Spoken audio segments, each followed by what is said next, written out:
Hello again, and welcome. I'm so glad you found your way here. Maybe your day has been full of noise, movement, decisions, or distractions. Maybe you've been thinking too much or scrolling for too long. But now, none of that matters. This moment is for you. A slow, quiet drift into stillness beneath a sky so wide it holds every thought you've ever had and lets them go, one by one. As your breath slows and your eyes grow heavy, let yourself settle into the dark like a satellite falling gently into orbit. Tonight, we're not just falling asleep. We're floating upward into space, into the ancient, boundless hush of the universe. Above you, even now, the stars are out there. Cold, luminous, radiant with stories. You might not see them if you live in the city, but they haven't gone anywhere. They're just waiting, scattered across the sky like glowing embers caught in the void. The earth is spinning slowly beneath them. You're part of that motion, turning, drifting, wrapped in gravity, pressed softly into your pillow while the planet itself hums beneath you. All of it moving, all of it timeless, and all of it quiet. Tonight, we begin a new journey together. A celestial bedtime voyage through 100 amazing facts about astronomy. But don't worry, you don't need to remember a single one. We're not memorizing. We're not studying. We're simply listening, letting the wonder of it all wash over us like starlight through a telescope lens. These facts are not numbers on a page or bullet points in a list. They're constellations of curiosity, woven together into a lullaby of space and time. Some will surprise you. Some will feel like ancient truths you've always known. Others may flutter past, half remembered in a dream. That's okay. That's part of the magic. Because astronomy is not just science. It's poetry too. It's a language spoken in light, in orbits, in silence. It's the study of everything beyond, the unseeable, the unreachable, the unimaginably far. But also, strangely, it's the study of home, of how we got here, of what we're made of, and of how the same rules that govern galaxies also shape the turning of your own heartbeat in the dark. And while you're settling in, before your eyes grow too heavy, I'd love it if you gently tapped subscribe or pressed the little hype button YouTube recently added. It's a small click, but it helps keep these experiments and explorations orbiting out into the algorithm. You can also leave a comment telling me where you're listening from and what time it is in your corner of the night. It's oddly fascinating to see where people are drifting off with us, scattered across the world like stars across the galaxy. Now, take another slow breath. Let your muscles soften. Let gravity feel like a gentle hand, not a weight. There's nothing you need to do, nowhere to be. Just here, just now, just this. The stars will keep turning, the planets will keep orbiting, and the story will unfold whether you're awake for all of it or just the first few moments. We're not in a rush. We'll explore quietly, and you don't need to remember any of it. There's a special kind of peace that comes from thinking about space. Not just the facts, but the vastness, the scale of it, the time frames that stretch longer than anything our minds can hold. Stars that take millions of years to die. Light that's traveled for centuries just to brush against your retina. Entire galaxies drifting in slow, silent ballets that last longer than human history. It's humbling, yes, but also deeply calming, because in a universe that vast, your worries can shrink a little. Your racing thoughts can slow. The need to solve everything tonight can float away. There's room out there for quiet. And yet, even in the vastest silence, there's so much to know. The universe is filled with oddities, with marvels, with truths stranger than fiction. Like stars made of crushed atoms, or rain that falls as molten glass. Planets that orbit two suns, moons that hide oceans, and black holes. Invisible giants that bend time and space like ripples in a dark sea. We'll talk about those, gently, slowly, one chapter at a time, like stepping stones through the cosmos. Some facts will take us far, to the edges of the known universe, where light from the earliest stars still travels through time.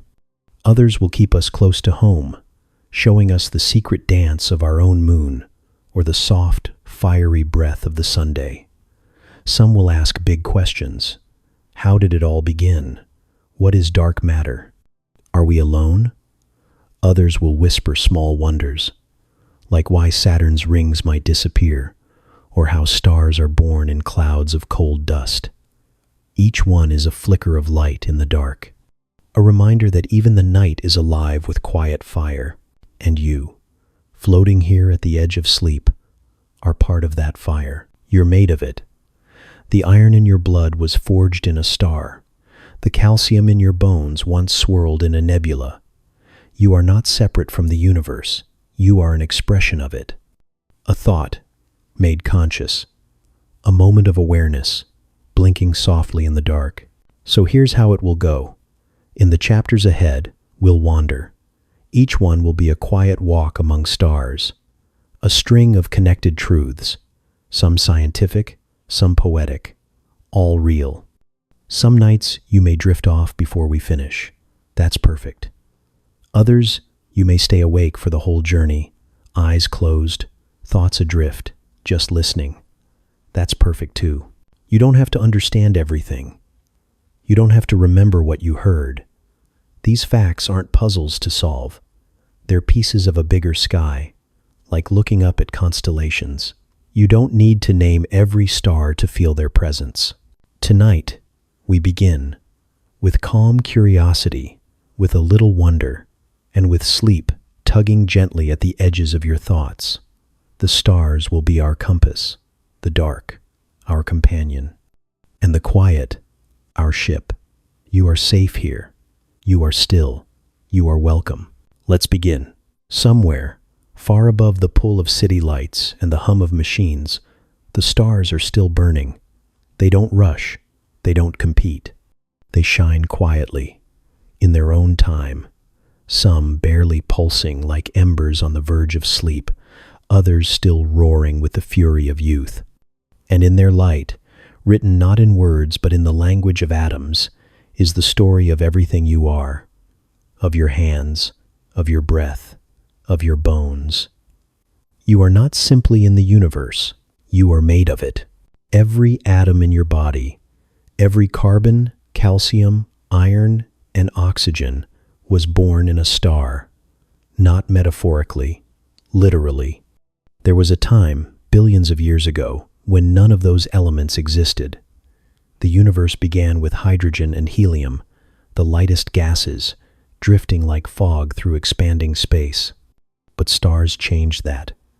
Deep within their cores, under pressures and temperatures beyond anything Earth can match, they began a quiet kind of alchemy. Hydrogen fused into helium, and then, slowly, into heavier things. Helium into carbon, carbon into oxygen, oxygen into silicon and iron. Layer by layer, like an onion of fire, stars built the ingredients of life from nothing but light and pressure. These processes didn't happen all at once. Small stars, like our sun, fuse slowly and live long. They will never make the heaviest elements.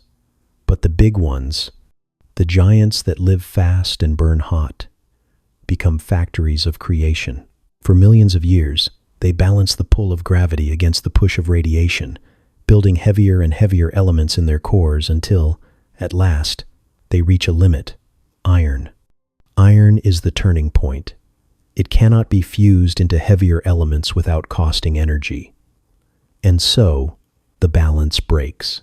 When a star reaches that point, when its heart becomes iron, it dies in a single, magnificent moment. A supernova, one of the most powerful events in the universe. In less than a second, the star collapses inward, its core smashing under the weight of its own gravity.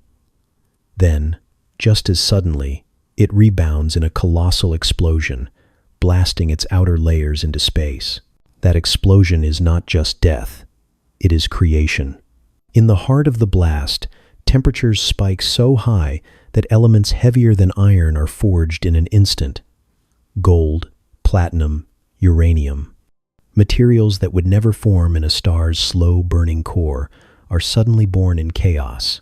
That gold ring on your finger, that trace of iron in your blood, that oxygen filling your lungs, all of it made in stars, some of it in the slow breath of fusion, some of it in the brilliant violence of supernovae, and from there, scattered, flung outward in clouds of dust and gas, left to drift through space, joining interstellar clouds, mixing with the debris of other ancient explosions.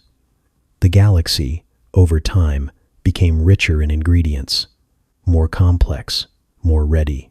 Eventually, those clouds gathered again, tugged by gravity, swirled by time. Some collapsed to form new stars. Around them, leftover dust flattened into disks, clumping into rocks, planets, and eventually, here, Earth. And in the soil of Earth, in its air and oceans, in the warmth of its mantle and the seeds of its life, were atoms that had once lived in stars. When the first living cells formed, they did so using molecules built from carbon and nitrogen and phosphorus, each one a little fragment of an older fire. When animals evolved blood, they used iron, an element whose properties were forged in stellar hearts. When your body breathes, the oxygen it uses came from stars. When you think, the calcium triggering your neurons came from stars. You are not separate from the night sky. You are its echo. We often think of space as distant, as cold, as something we observe from afar. But the truth is more intimate. The stars are not just up there. They are inside you. Their deaths made your life possible. You are a constellation of ancient atoms, recycled through time, folded into form. Stardust, dreaming of itself. And the cycle continues. Our sun, though gentle compared to the giants, will one day die too, not in a supernova, but in a softer end. It will swell into a red giant, shedding its outer layers into space, forming a glowing cloud called a planetary nebula.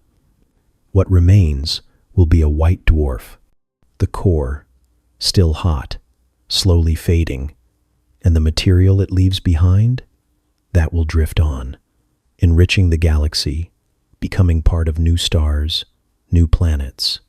Perhaps, someday, part of another living being, wondering what they're made of. This idea is not romanticism. It's science. It's chemistry and physics and astronomy woven together. But science, when followed deep enough, always becomes poetry, because it shows us what's really true, that everything is connected, that the death of a star millions of light years away can become the breath of a child, the spark of a thought, the rhythm of a heart, that the universe is not something you stand outside of, but something you are composed of. It's not just around you, it's within you. So tonight, as you fall asleep, know this. You are cradled not just by blankets or pillows, but by atoms older than the earth, by light that once burned at millions of degrees, by matter that passed through stars, through time, through everything. And in that knowing, there is peace, because nothing is truly lost. Everything is transformed. The stars die, and you are born. And someday, far from now, your atoms will rise again, drifting, waiting, shining. When you look up at the night sky, what you're seeing isn't now. Not really. You're looking into the past, quietly, gently, unavoidably. Every point of starlight, every shimmer, every distant flicker has traveled across time and space just to meet your eyes in this exact moment. The stars do not blink in real time. They whisper across centuries. Even the nearest ones are already memories. When you gaze at the night sky, you're not just stargazing, you're time traveling, light, for all its speed. And it is fast, faster than anything else, it still takes time to cross distance. About 300 kilometers every second. That sounds instant, but across the vastness of space, it's not. The moon's light is already 1.3 seconds old when it touches your face. The sun's light is a little more than 8 minutes old, meaning if it vanished right now, we wouldn't know until 8 minutes later. That sunlight you feel on your skin each morning left the sun while you were still asleep, drifting through space, through nothing, before it found you. A subtle warmth from a moment already gone. But beyond the solar system, the delays grow longer. The closest star system, Alpha Centauri, is about 4.3 light-years away. The light we see from it tonight began its journey in 2021. Before you saw this video, before your last few birthdays, before events that feel recent had even happened. And that's just the nearest star. Most of the stars you see on a clear night are dozens, hundreds, or thousands of light-years away. Their light began its journey long before cars, long before telescopes, long before history itself. Some of it left its star before Earth had cities, before Earth had mammals. Some of the stars you see were already glowing while ancient oceans were still forming. Their light began its journey while the Earth was still deciding what kind of world it wanted to be. And yet, to your eye, it looks like now. It's one of the quietest illusions the universe plays. A sky that appears present, but is filled with nothing but echoes. It doesn't make it less beautiful. If anything, it makes it more. Because the stars you see are like letters sent from distant friends, delayed by time, by distance, by the great vastness between us, and yet still arriving, still burning, still telling you they were there. Betelgeuse, for instance. The bright red star in Orion's shoulder is about 642 light-years away. That means the light you see from it tonight left sometime in the late 1300s, just as the Renaissance was beginning to stir. It is a massive star, bloated and ancient, near the end of its life. Astronomers believe it could go supernova any time within the next 100,000 years. And when it does, it will shine as bright as the full moon, maybe even be visible during the day. But here's the catch. It might have already happened. Betelgeuse may have exploded centuries ago, and we just haven't seen it yet. That light, that final blaze, is still racing toward us. Invisible, inevitable, and late. This is how it works with space. The farther away something is, the longer ago we're seeing it. If you could look far enough, billions of light-years out, you could see the birth of galaxies, the formation of stars, the infant flicker of the universe itself. And we do. With telescopes like Hubble and Webb, we look deep into the ancient dark. We catch light that began traveling before Earth even existed. We see baby galaxies still forming. Cosmic history, unfolding like an old photograph developing in slow motion. Not because we're imagining it, but because the light itself is that old. Astronomy in this way is a kind of archaeology of light. Instead of digging through layers of soil, we peer through layers of time. The sky is not a static ceiling, it's a living archive, a record of what was, written in photons, drifting silently through emptiness for millions or billions of years. And when those photons finally arrive, slipping past dust and clouds and atmosphere to reach a lens, a sensor, or your eye, they carry not just energy, but memory. They are the last remnants of an event that no longer exists. It's humbling to think that nothing in the universe is as it seems in the moment, that we can't see the present of the stars, only their past. And yet, we still try. We map them, measure them, write poems about them, make wishes, as if they can still hear us. And maybe, in a way, they can. Because even though light takes time, it still arrives. It still matters. The ancient light you see tonight is still beautiful, still real, still here. And perhaps that's true for us too, that our presence lingers, that the warmth we send into the world continues, traveling far beyond what we ever intended.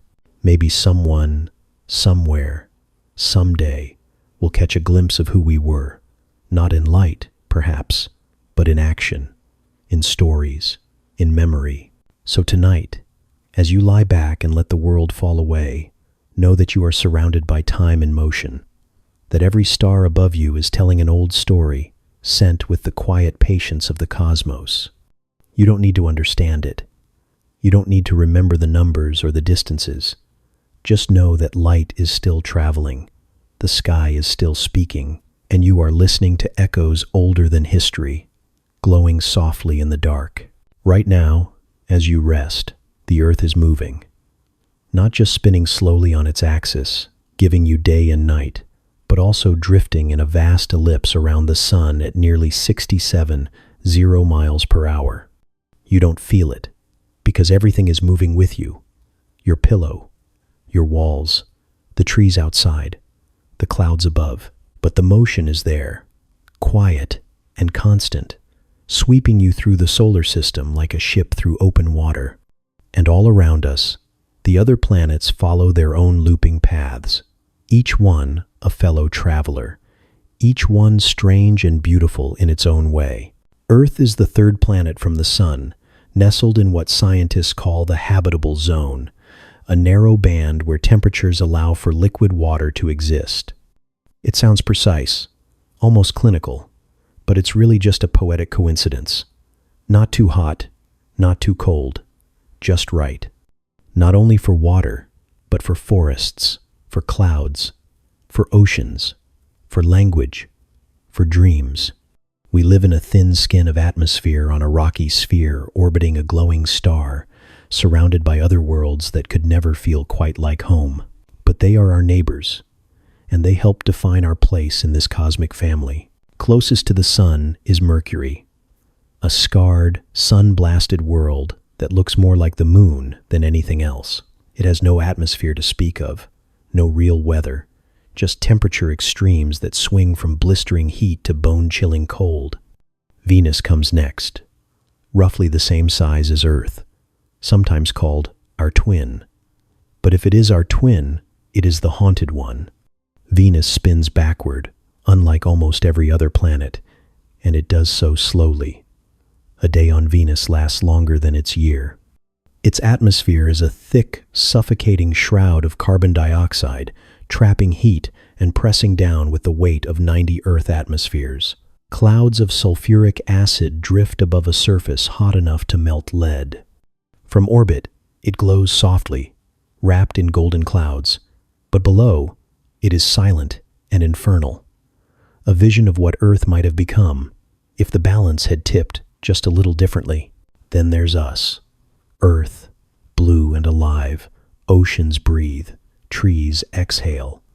Life has spread from sea to land to sky, shaping and reshaping the very crust beneath our feet. We're not just a planet that has life. We are a planet made by life.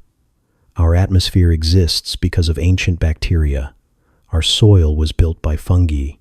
Even our continents have danced across the surface over millions of years, drifting slowly atop molten currents, rearranging themselves like pieces in a slow-motion puzzle. Beyond Earth is Mars, the red planet. Smaller, colder, dustier. It once had rivers, lakes, maybe even an ocean. Now it's mostly rock and wind, and a thin, ghost-like atmosphere. But evidence of ancient water still lies carved in its surface, and frozen reservoirs still wait beneath its soil. We send rovers there now, rolling scientists, crawling across rusted plains. Someday, we may walk there ourselves, leaving footprints in another world's dust. Farther out lies the asteroid belt, a vast region filled with rocks and debris, remnants of a planet that never quite formed. And then comes Jupiter, the largest planet in the solar system. A gas giant, many times more massive than all the other planets combined. It has no surface, only layers of swirling clouds and storms. The most famous of these is the Great Red Spot, a storm larger than Earth that's been raging for centuries. Jupiter's gravity is so strong, so sweeping, that it bends the paths of comets and asteroids. In many ways, it serves as a protector, deflecting or capturing objects that might otherwise come hurtling toward us. Without Jupiter, life on Earth might have been pounded into extinction before it ever began. It doesn't glow, but it guards, a silent sentinel in the deep. Saturn follows, elegant, ethereal, surrounded by its delicate rings. Made mostly of ice and rock, the rings are not solid, but a collection of countless particles orbiting in unison. They shimmer, even from afar. Saturn itself is light enough that it would float in water, if you could find an ocean big enough. Its moons, like Titan and Enceladus, are worlds in their own right, holding secrets beneath icy shells. Then comes Uranus, pale blue and quiet. It's a gas giant too, but with a secret. Its tilt. Unlike every other planet, Uranus spins almost entirely on its side, as if it were knocked over and never stood back up. Its seasons are extreme and strange, lasting decades. In its cold, distant realm, it rotates slowly under a dim sun, surrounded by thin rings and a handful of faint moons. Neptune marks the edge of the classical solar system. Dark, blue, windy. The fastest winds in the solar system rage across its surface, faster than the speed of sound. It has storms like Jupiter, though darker and deeper, disappearing and reappearing like cosmic mirages. Beyond Neptune lies a realm of ice and rock. Pluto, Eris, Makemake, dwarf planets drifting through the Kuiper Belt, each one a frozen mystery, barely touched by light. And all of this, the sun, the planets, the moons, the rings, the comets, the dust, is held together by gravity, bound in a quiet spiral, turning endlessly. From afar, the solar system would look like a disk, thin, fragile, maybe even empty. But from within, it feels immense, alive, full of motion. Your address, in cosmic terms, is precise and astonishing. You live on Earth, third planet from the Sun, in the solar system, which itself orbits the center of the Milky Way galaxy at about 500 miles per hour. It takes about 230 million years to make one full orbit around the galactic core. That means the last time we were in this exact spot, dinosaurs were still roaming Earth. Every year, we move through space not just around the Sun, but through the galaxy, through the local group of galaxies, through the fabric of the expanding universe. You are never still. None of us are. Even in sleep, we are moving. So, as you drift off tonight, know that you are not floating alone. You are part of a delicate system, a solar family, one world among many, cradled by gravity, warmed by a star, protected by giants, and surrounded by strangeness. The sky above you isn't just a backdrop. It's a map, a record, a reminder that you belong, exactly where you are, spinning quietly through the dark. In the soft silence between stars, there are secrets wrapped in ice and stone, orbiting quietly around their planetary hosts. We think of moons as secondary things, companions rather than main characters, but in truth, they are worlds, each one unique. Some silent and cratered like fossils of the early solar system, others active and strange, hiding oceans beneath their surfaces, or lakes of liquid methane beneath thick orange clouds. These are the moons, and they are full of quiet wonder. Our own moon is the most familiar. It lights up our night sky, its face always turned toward us in a gravitational embrace that's lasted for billions of years. Its surface is scarred from ancient collisions, its highlands and maria shaped by lava flows and impacts long past. But its role in your life is deeper than light. The moon steadies the Earth, gently holding our axial tilt in place. Without it, our planet would wobble more chaotically over time, leading to wild shifts in climate and seasons. The moon is the reason Earth has had such long stretches of stability, enough for life to take hold, to crawl, to bloom. And then there are the tides, that soft tug you feel when standing near the sea. The rhythm of water pulled forward and back is the moon's doing. Its gravity stretches the oceans, creating bulges that follow Earth's rotation. Twice a day, the sea reaches higher, then lowers again, all because of the moon's persistent pull. It's a gravitational lullaby that's been playing since long before there were ears to hear it. But the moon is just the beginning. There are over 200 known moons in our solar system, and each one carries its own mysteries. Jupiter, the giant guardian of our planetary neighborhood, holds more than 90 of them, some small and tumbling like captured asteroids, and others massive enough to be mistaken for planets themselves. Among these, Europa stands out. Europa is icy, smooth, and deceptively simple in appearance. From a distance, it looks like a white marble laced with faint brown cracks. But beneath that shell of ice, scientists believe there's an ocean, a global salty sea, kept warm not by sunlight, but by the tug and squeeze of Jupiter's gravity. That constant flexing heats the interior, keeping the water below liquid even though the surface is frozen. Think of it, an entire ocean, hidden in the dark, deeper than any on Earth, possibly twice the volume of all our planet's water combined. And where there is water, especially warm water, the possibility of life begins to whisper. We've seen plumes erupt from Europa's surface, jets of water vapor shooting out into space, like sighs escaping through the cracks. Instruments on spacecraft have tasted these plumes, measuring salts and organic molecules. It's not proof, not yet, but it's a promise. A reminder that life doesn't need sunlight or soil. It needs chemistry, energy, time. Europa might have all three, brewing silently in the dark. And then there's Titan, Saturn's largest moon, and perhaps the most otherworldly of them all. If you were to stand on Titan, wearing the right protection, of course, you'd see a golden haze overhead. The sky would be thick, the air rich in nitrogen with a touch of methane. And at your feet, lakes and rivers, not of water, but of liquid methane and ethane, chillingly cold. Rain falls from orange clouds. Riverbeds snake across the landscape. Dunes ripple across plains. It is eerily Earth-like in layout, but made of entirely alien materials. Cold chemistry sculpting familiar shapes. Titan is the only moon in the solar system with a dense atmosphere. Its pressure at the surface is higher than Earth's. You wouldn't need a pressure suit, just insulation and oxygen. And if you flapped wings on your arms, you might be able to fly.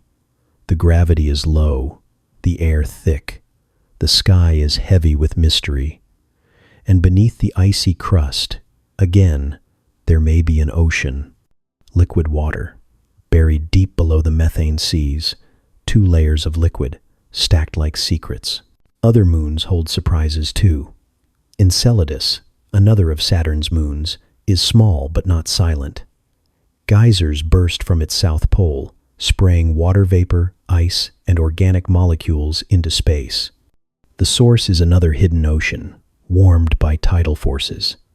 A spacecraft flew through one of those plumes and found the building blocks of life: amino acids, salts, tiny grains.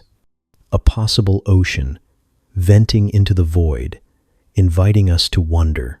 Ganymede, the largest moon in the solar system, has its own magnetic field, the only moon known to have one. It, too, likely has an internal ocean. Callisto is ancient, its surface unchanged for billions of years, preserving the memory of the solar system's early days. Even Miranda, a small moon of Uranus, has cliffs that rise taller than any on Earth, fractured terrain that looks like it was stitched together from pieces of other moons. Each of these places orbits something larger, tethered in space. But they are not just passengers. They are archives of possibility, time capsules, laboratories, and perhaps, some of them, nurseries for life. So as you lie here, letting your thoughts drift, imagine them. Europa's frozen crust, cracking under the pressure of tides, Titan's methane lakes rippling in slow winds, Enceladus, glowing faintly as it exhales its ocean into the stars, and our own moon, steady above, keeping Earth steady in turn. In the darkness, we often look to the stars for answers, but the moons, quiet, overlooked, always reflecting someone else's light, might be where the stories truly begin. The sun is not silent, though it hangs there each day in the sky, steady, warm, familiar. It is anything but still. At its heart, deep beneath the glowing surface you can't look at directly, is a cauldron of relentless fusion. Every second, hundreds of millions of tons of hydrogen are being transformed into helium, crushed and fused under immense pressure and heat. It is a process that has burned for over 4 billion years and will continue for billions more. Fusion is the quiet fire that powers life on Earth, though it unfolds with a ferocity that humbles all other energies we know. The light it creates doesn't emerge immediately. From the sun's core, photons bounce and scatter for thousands of years, ricocheting through layers of plasma until, at last, they escape into space. When that light finally bursts free from the surface, it races through the vacuum at the speed of light, reaching us in just over 8 minutes. The warm sunlight that greets your face in the morning began its journey while you were brushing your teeth or tying your shoes. It is the last flicker of an ancient process, an 8-minute-old gift from a star that never meant to give, but does anyway. The sun's surface is not smooth or calm. It seethes. It rolls with storms of magnetism and heat. Dark sunspots bloom and fade like bruises across its face, regions of intense magnetic activity where the temperature drops slightly, creating contrast against the surrounding glow. These sunspots can be larger than Earth, and they come and go in cycles, part of the sun's own mysterious rhythm, a solar heartbeat that pulses every 11 years. At times of peak activity, the sun flares. Loops of plasma twist upward, arching through space in brilliant arcs. Flares can erupt with more energy than billions of atomic bombs combined, and sometimes they burst outward as coronal mass ejections, giant clouds of solar material hurled into the solar system at incredible speeds. When one of these eruptions is aimed at Earth, it can disturb our magnetic field, lighting up the polar skies with auroras and sometimes disrupting satellites or power grids. But more often than not, the solar wind flows gently, like a breeze from the sun's breath. It's a stream of charged particles, constantly flowing outward in all directions, touching everything in the solar system. It shapes planetary atmospheres, carves out magnetic bubbles, and defines the very edge of the sun's influence, where its wind finally meets the interstellar medium and slows to a stop. That invisible frontier is called the heliopause, and beyond it lies true interstellar space.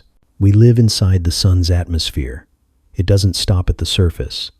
It extends far past the planets, enveloping us in a subtle glow we can't see but always feel. The solar wind is faint, barely more than whispers of energy and dust, but it shapes everything it touches. Even the tails of comets, glowing and trailing away from the sun, are sculpted by this constant pressure, like silk ribbons caught in a current. The sun rotates too, not all at once, but in pieces, because it's made of plasma, not solid rock. Its equator spins faster than its poles. This differential rotation twists and tangles the sun's magnetic field over time, building tension that eventually snaps and realigns, releasing bursts of energy in solar storms. It is a slow dance, mostly invisible to the naked eye, but always unfolding above us.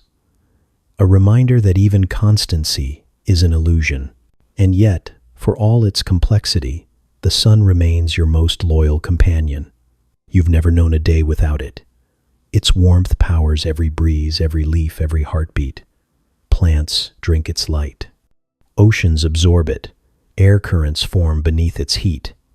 Even the food you eat, the clothes you wear, the air you breathe, all of it, in some way, owes its origin to that glowing sphere 93 million miles away. The sun is the hidden engine of life, not by choice, but by nature.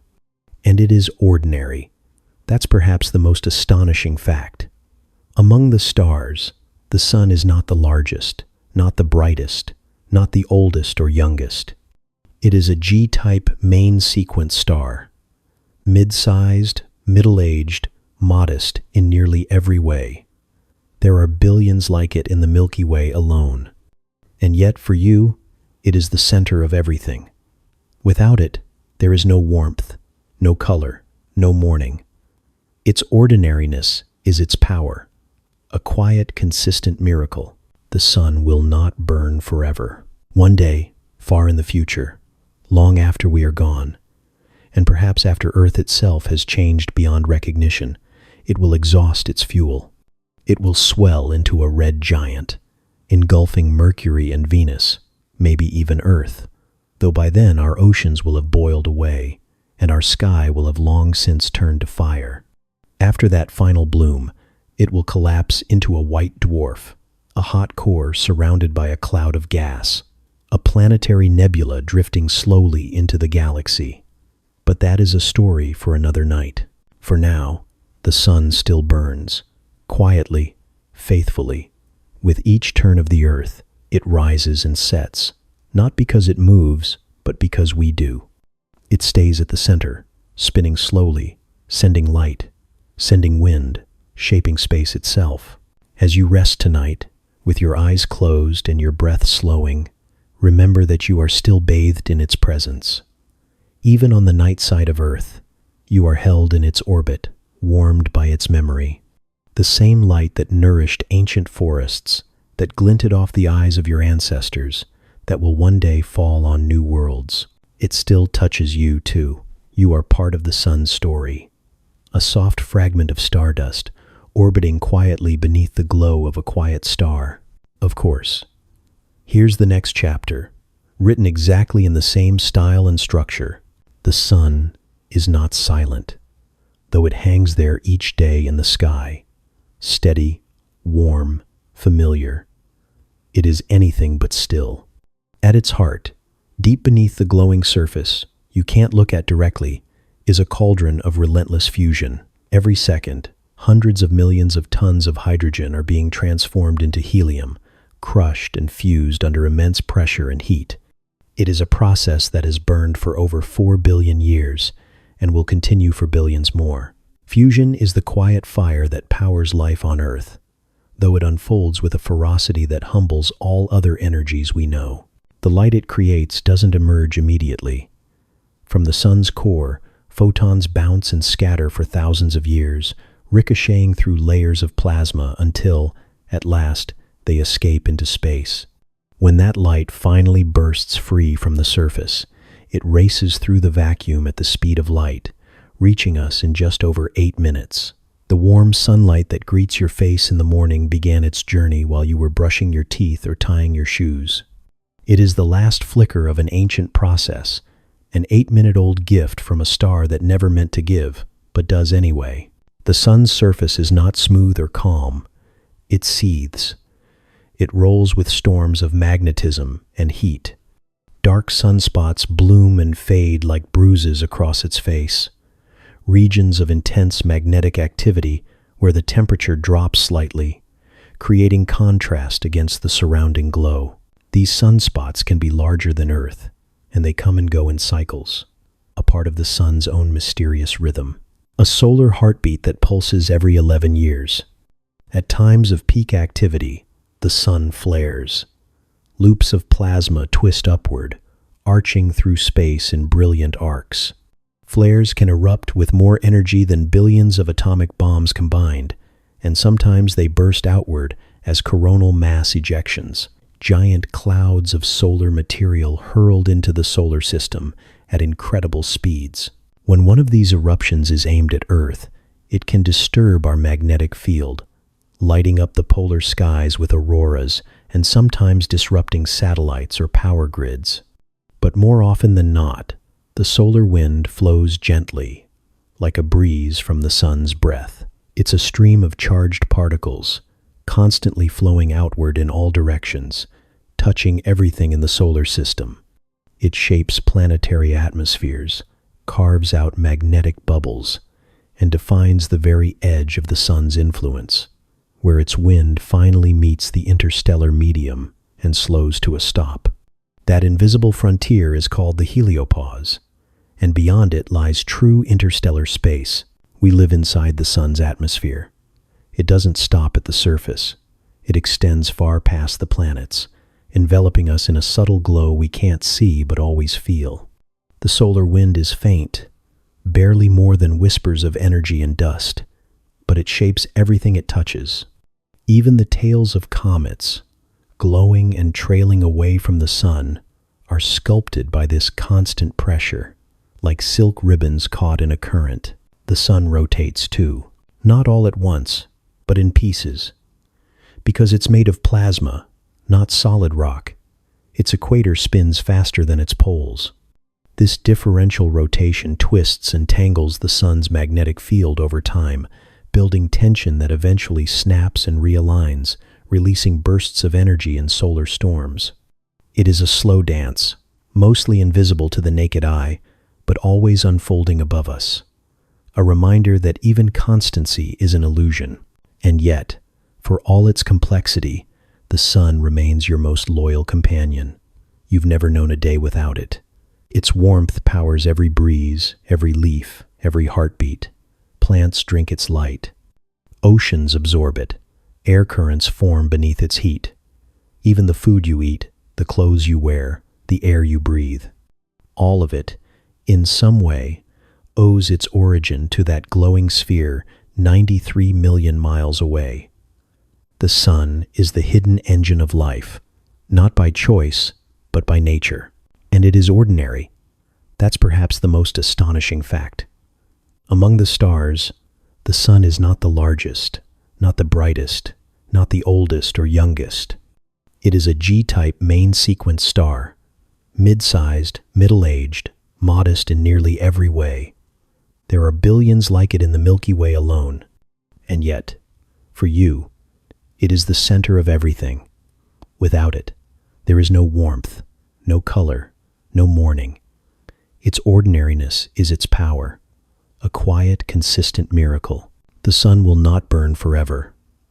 One day, far in the future, long after we are gone, and perhaps after Earth itself has changed beyond recognition, it will exhaust its fuel. It will swell into a red giant, engulfing Mercury and Venus, maybe even Earth, though by then our oceans will have boiled away and our sky will have long since turned to fire. After that final bloom, it will collapse into a white dwarf, a hot core surrounded by a cloud of gas, a planetary nebula drifting slowly into the galaxy. But that is a story for another night. For now, the sun still burns, quietly, faithfully. With each turn of the Earth, it rises and sets, not because it moves, but because we do. It stays at the center, spinning slowly, sending light, sending wind, shaping space itself. As you rest tonight, with your eyes closed and your breath slowing, remember that you are still bathed in its presence. Even on the night side of Earth, you are held in its orbit, warmed by its memory. The same light that nourished ancient forests, that glinted off the eyes of your ancestors, that will one day fall on new worlds. It still touches you, too. You are part of the sun's story. A soft fragment of stardust, orbiting quietly beneath the glow of a quiet star. Out here, in the quiet stretches of space, where there is no sound, no air, no friction, there is still something deeply present. It does not shine. It does not flicker. It cannot be seen or touched, but it holds everything. Gravity is the invisible hand that sculpts the cosmos, the unseen rhythm that draws all things into motion and keeps them from drifting apart. Without it, stars wouldn't form, planets wouldn't orbit, and the very shape of galaxies would unravel into nothing. But with it, the universe holds together, quietly obeying a force older than memory and as vast as space itself. You feel it every day, though you may not notice. The weight of your body in a chair, the fall of an apple, the strain in your legs as you climb a hill, all small conversations with gravity. It is not a push, but a pull, a gentle insistence that mass attracts mass, that all things with substance long for one another. Newton saw this centuries ago, describing it in elegant formulas. He imagined gravity as a tether between objects, acting across distance, pulling with strength proportional to mass, and inversely to the square of separation. It explained so much: the fall of things, the orbit of moons, the tides, the shape of the Earth itself.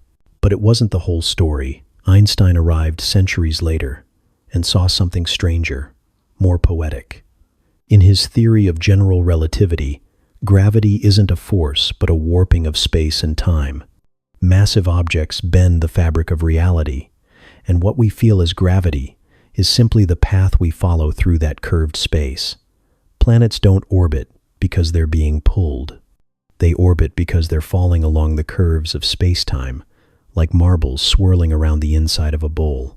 The sun bends the space around it, and Earth moves through that bend, caught in a graceful, endless fall. Even light, massless and swift, must bend when it moves near something massive. That is why we can see distant galaxies magnified and distorted. Light itself is guided by gravity's unseen hand. It's not only celestial. Gravity is what shapes you. It pulls blood downward through your body, stretches your spine, informs how bones grow. Astronauts in orbit, suspended in microgravity, feel its absence keenly. Muscles weaken, bones thin. Bodies adapted to Earth's embrace suddenly drift free, and strange things happen. You age differently in low gravity. Even time, according to Einstein, is not immune. The stronger the gravitational field, the slower time moves. Clocks tick a little faster at the top of a mountain than at sea level, and on the edge of a black hole, time nearly stops. Black holes are gravity at its most extreme. Imagine something so dense, so heavy, that nothing, not even light, can escape it. These are not just objects. They are distortions in the very geometry of the universe, formed from collapsed stars that reach the end of their nuclear lives. Their gravity is absolute, and they do not pull, they devour. Yet even in their darkness, they serve structure. At the center of nearly every galaxy, including our own, lies a supermassive black hole. Billions of times the mass of our sun, shaping the motion of stars across vast spiral arms. The galaxy spins around this hidden anchor, caught in a slow, starry pirouette. But gravity is not always so dramatic. Sometimes it's playful. Take a leap on the moon, and you'll find yourself soaring. You weigh only 1/6 as much as you do here on Earth. The same body, the same bones, but a different pull. You could jump higher, carry more, feel lighter. On Mars, gravity is about a third of Earth's, just enough to feel familiar, but different enough that walking would feel like slow motion. Jupiter, by contrast, would flatten you with its crushing embrace. Its gravity is more than twice Earth's, a reminder that mass and size can be deceiving. Jupiter, though made mostly of gas, is still immense. Even you, yes, you, have gravity. It's true. Every atom in your body pulls on every other atom in the room. The pull is tiny, immeasurably small, but it's there. You are part of this cosmic web, exerting your own tug on the world, just as the world tugs back. Gravity is democratic. It applies to everything. It plays no favorites. It's what brings things together and keeps them from floating away. It reaches across vast distances. The moon is held to Earth. Earth is held to the Sunday. The sun orbits the center of the galaxy. And the galaxy itself is moving through the universe, pulled subtly by other clusters of galaxies, bound to an invisible scaffolding of dark matter. Another gravitational mystery we've only just begun to glimpse. There are entire structures in the cosmos. Walls, filaments, voids, shaped by gravity's ancient touch. It is the artist of the universe, working in silence, sculpting with mass. And yet, it's the weakest of the four fundamental forces. Weaker than electromagnetism, weaker than the strong and weak nuclear forces. You can overcome gravity with a paperclip and a refrigerator magnet. But gravity wins at scale. It doesn't fall off in strength like the others. It doesn't cancel itself out. It persists and it builds. It binds together the small things and the large. It binds you to the earth, and it binds Earth to the stars. So as you lie here gently drifting, remember that you're not just floating in the dark, you're being held. Every part of you is engaged in a quiet, ongoing relationship with every other part of the universe. The gravity of the Earth cradles you. The gravity of the sun guides you. The pull of distant galaxies ripples ever so faintly through your cells. You are never truly weightless, never truly alone. You are tethered, gently, to everything.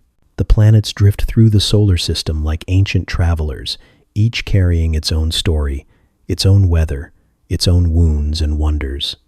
Though they all circle the same star, they could not be more different, each sculpted by time and gravity into worlds of staggering peculiarity.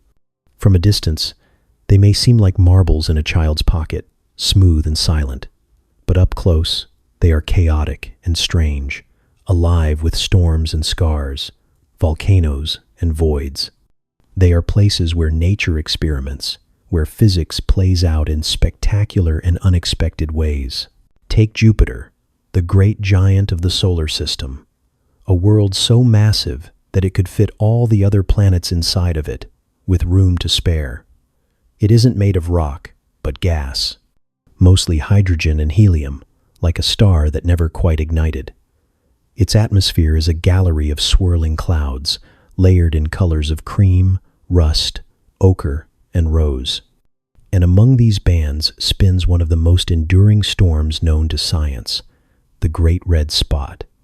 It's a cyclone, larger than Earth, that has raged for at least 350 years, and possibly far longer.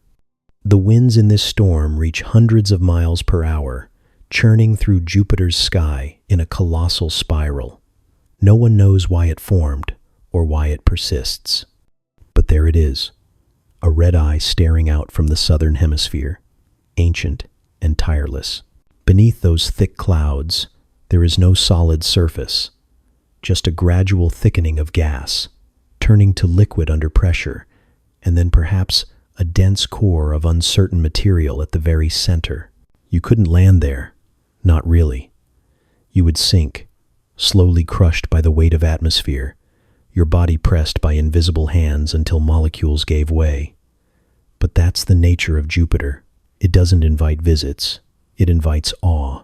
Farther out, Saturn floats in stately silence, its golden glow edged by rings so delicate and perfect they seem painted on. But Saturn has its own atmospheric mystery. At its north pole, there's something both beautiful and bizarre, a hexagon-shaped storm.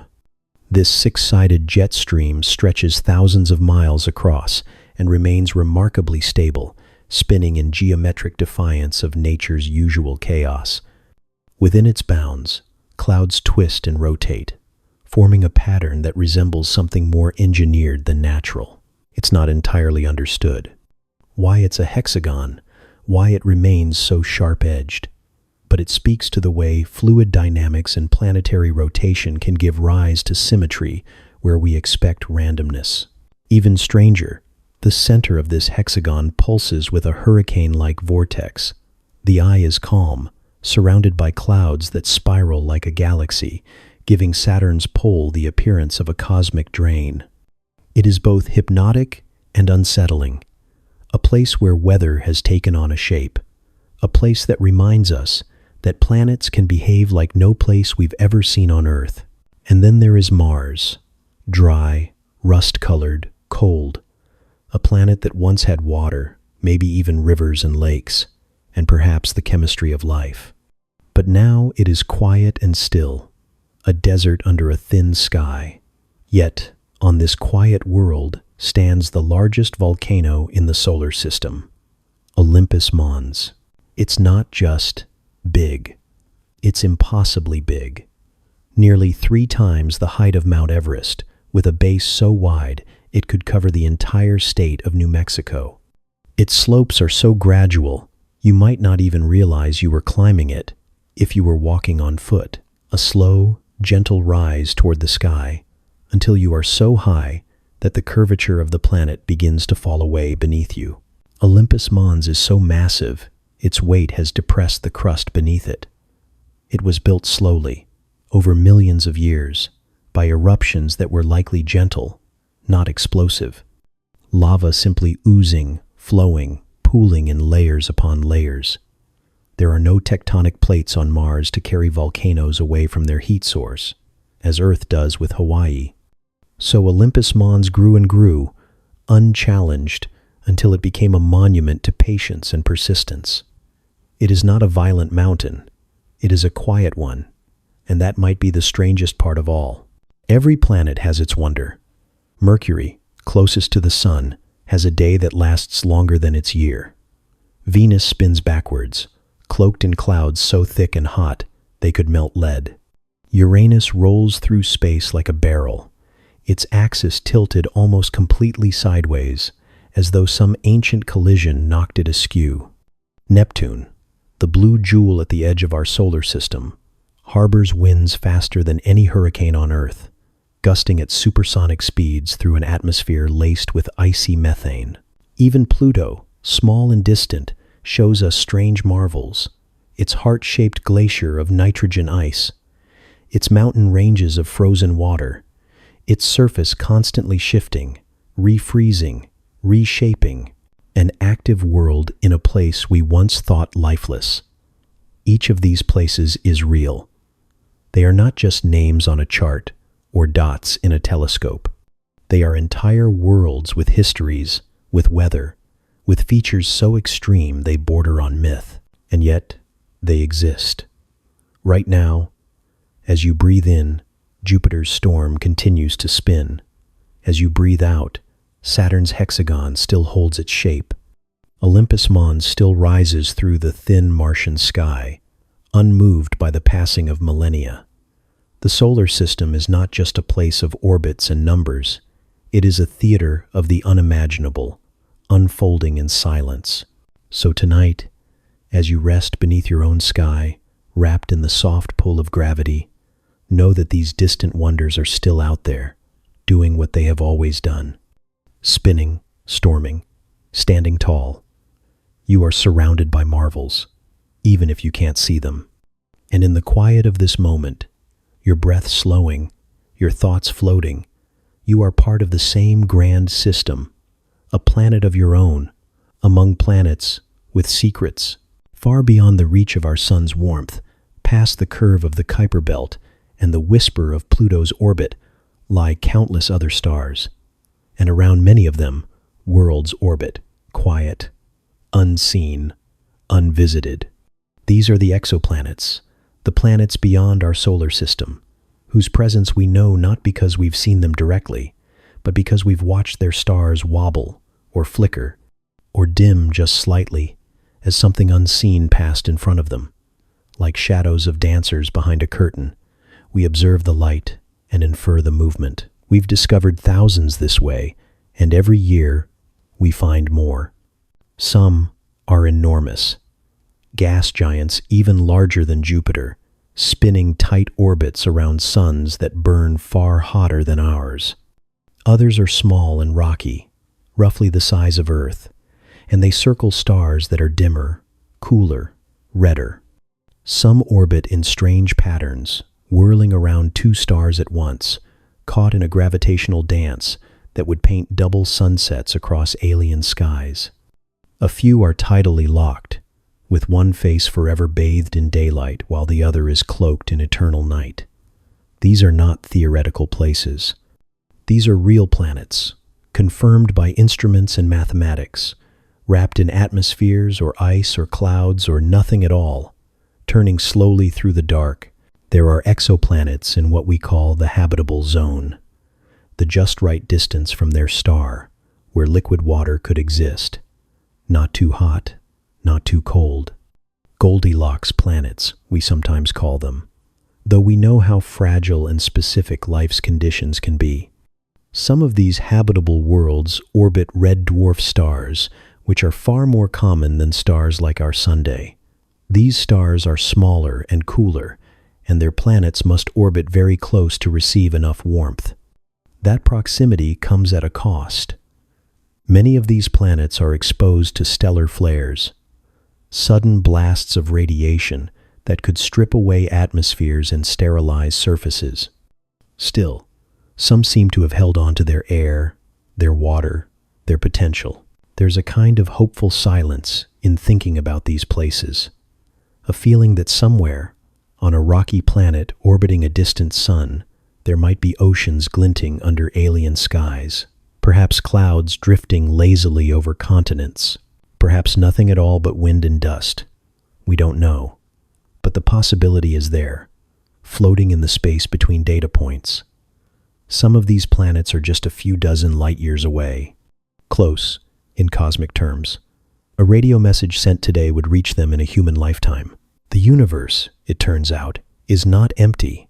It is littered with worlds, and not all of them belong to stars. There are planets, entire, massive worlds, that drift alone through the darkness, not tethered to any Sunday. These are the rogue planets, flung from their birth systems by gravitational upheaval or never anchored in the first place. They wander the galaxy like ships without a lighthouse, without day or night, only eternal dusk. Some may still hold heat in their cores, enough to warm subsurface oceans beneath thick crusts of ice. Others are cold beyond imagining, their surfaces frozen in perfect stillness, untouched by the light of any star. It is a strange thought that a planet can exist without a Sunday, that something so large, so tangible, can float endlessly in the void, neither orbiting nor shining, just being. These rogue planets could outnumber the stars themselves. Billions, maybe trillions, scattered like marbles tossed into the sea. If life can adapt to darkness, perhaps some of them even harbor it. Creatures that feel with vibration, not sight. Organisms warmed by geothermal heat, evolving slowly beneath sealed ice. We have no proof, but neither do we have reason to doubt it entirely. Our own tools are growing sharper. Telescopes like Kepler and TESS have scanned the sky for years, sifting starlight for patterns. The James Webb Space Telescope, with its sensitive eyes turned toward the infrared, has already begun to peer into exoplanet atmospheres, searching for hints of water vapor, methane, carbon dioxide, gases that might suggest activity, or even biology. With enough time and data, we might catch a glimpse of a truly Earth-like planet, blue and white and green, spinning slowly, quietly alive. The light from these distant suns takes years to reach us. We are always looking into the past. When we observe an exoplanet 100 light years away, we're seeing it as it was when your grandparents were children. The planet may have changed, or vanished, or bloomed into something new. But the light has only just arrived, and we study it as though it were now. Astronomy is always a kind of time travel.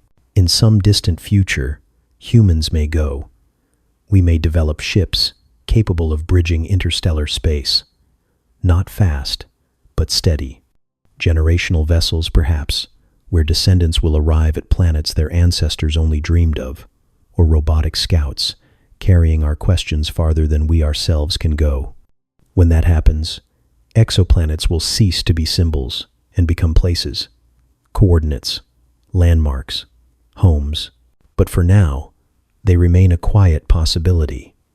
A map still mostly blank, dotted with names like Kepler 452b, TRAPPIST-1e, and Gliese 667cc, catalog numbers, clues, gentle reminders that Earth is not the template, only an example, that nature is not limited to what we see here, that the universe is not stingy with planets. It's generous, almost lavish, flinging worlds in every direction across billions of light years. So tonight, as you drift into sleep, know that above your ceiling, above your sky, there are suns you've never seen, and around them, planets quietly turning. Oceans may rise and fall there. Winds may blow through canyons and across dunes. Somewhere, perhaps, a storm has just begun to form on a world no human will ever visit, and the light from it will travel for centuries before anyone sees it. You don't need to go there to be part of it. Just by knowing, just by wondering, you already are. In the vast nurseries of space, where clouds of gas and dust drift through the dark, like ghostly rivers, stars are born. It begins quietly, in the coldest and darkest regions of molecular clouds, where gravity starts to tug at particles ever so gently, pulling them closer, tighter, until the mass becomes dense enough to trap its own heat. What starts as a cloud becomes a core, and the core becomes a furnace. Hydrogen atoms, pressed together by the weight of all the matter around them, begin to fuse. And in that fusion, delicate, relentless, unthinkably powerful, a star ignites. It doesn't flare up like a match or crackle like a fire. It begins glowing from within, and then keeps glowing, often for billions of years. A star is not just light, it is balance. Outward pressure from fusion pushes against the inward crush of gravity, and for a long, steady span of time, the two forces reach an agreement. Stars live in this tension, radiating warmth and light across the dark, converting hydrogen into helium in a process that is, at once, simple and impossible. Every star you see in the night sky, even the dim ones, is engaged in this silent labor. They may look still, like tiny pinholes in the sky, but they are nuclear engines roaring invisibly across the void. The sun, too, is one of these. Ordinary in the grand scheme, but luminous and life-giving from our small perch. It has burned for over 4 billion years, and it will continue, slowly and steadily, for billions more. But stars do not burn forever. Eventually, the hydrogen in a star's core runs low. The equilibrium begins to shift. For stars like the sun, the core contracts and heats up, while the outer layers expand and cool. The star swells into a red giant, its edges pushing outward, possibly engulfing inner planets along the way. In this swollen state, it fuses helium into heavier elements, forging carbon and oxygen, the ingredients of life and stone. But this too is temporary. When the fuel is truly gone, the star sheds its outer layers in soft waves, forming a planetary nebula, a glowing shell of gas that floats outward into space, delicate as silk in water. The core that remains, now called a white dwarf, is no longer burning, only glowing with residual heat. It's about the size of Earth, but with a mass nearly that of the sun, a dense relic of a former brilliance. Over time, it will cool and dim until it becomes a cold, dark ember drifting through the void, a black dwarf. Though none exist yet, the universe simply hasn't been around long enough for one to fully form. But not all stars die so gently. Larger stars burn through their fuel more quickly. Their lives are shorter, more intense, and when they reach the end, they do not fade. They explode. In a final act of collapse and resistance, the core falls inward, and the outer layers are blasted outward in a supernova. For a brief time, that dying star can outshine an entire galaxy. The explosion is not just an ending, it is a beginning. In the furnace of a supernova, the heavy elements are born. Gold, silver, uranium, even the iron in your blood, all forged in the heart of a star and released in the moment of its death. This is stellar alchemy, scattered across space in waves of brilliance and debris. What remains at the center of this explosion depends on the mass of the original star. If it was merely large, it may leave behind a neutron star, a remnant so dense that a teaspoon of its material would weigh billions of tons. These stars spin rapidly, sometimes hundreds of times per second, beaming pulses of light into the cosmos like cosmic lighthouses. We call them pulsars, and they keep time in the universe better than any clock we've ever built. If the star was massive enough, even a neutron star cannot hold its shape. The collapse continues, past all resistance, until a black hole forms. This is gravity without end, a point of no return, a place where even light cannot escape. No one knows what lies inside a black hole. Perhaps nothing, perhaps everything, but its presence is undeniable. It warps space, bends time, and anchors the hearts of galaxies. Born from the death of stars, black holes are not just ends, but gravitational seeds that shape the structure of the universe. And so, stars live and stars die, but nothing is wasted. The gas from old stars becomes the raw material for new ones. The elements scattered in a supernova enrich future clouds, making planets like ours possible. Our sun is not a first-generation star. It is a descendant, born from the ashes of others. The atoms in your bones were once inside a star.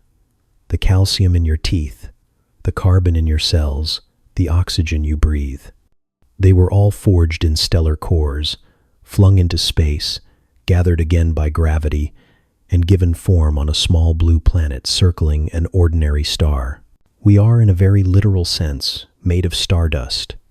And now, as you lie still and quiet, the light of countless stars shines down upon you, some just beginning their lives, others already gone. You are not watching the stars as they are. You are watching echoes. Some of the light entering your eyes tonight left its source before your ancestors walked the earth. Some left before Earth even existed. The stars are both ancient and immediate, distant and deeply familiar. The life and death of stars is not a tragic tale. It is a cycle of creation and transformation, a slow, radiant dance that has been going on for 13 billion years. It is quiet and vast and unbelievably generous. You owe your life to stars that never knew your name, to explosions that happened long before you were born, to clouds of dust that decided, for reasons no one fully understands, to gather and ignite. And now, here you are, beneath the same sky, breathing gently, listening to the universe tell its stories. Inhale and feel the weight of that inheritance.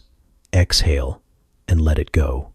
Stars are born and stars die, but something always remains. Something always begins again. In the quiet of night, when the lights of cities grow dim and even the stars seem to whisper, the universe holds its strangest secrets close. Among the vastness, where gravity stretches the fabric of reality itself, there are places so strange that the rules we live by no longer apply. These are the monsters of the cosmos. Not monsters in the sense of fangs or fury, but in their sheer defiance of understanding. Places where time stutters and light bends, and mass curls inward into darkness so deep that not even a memory can escape.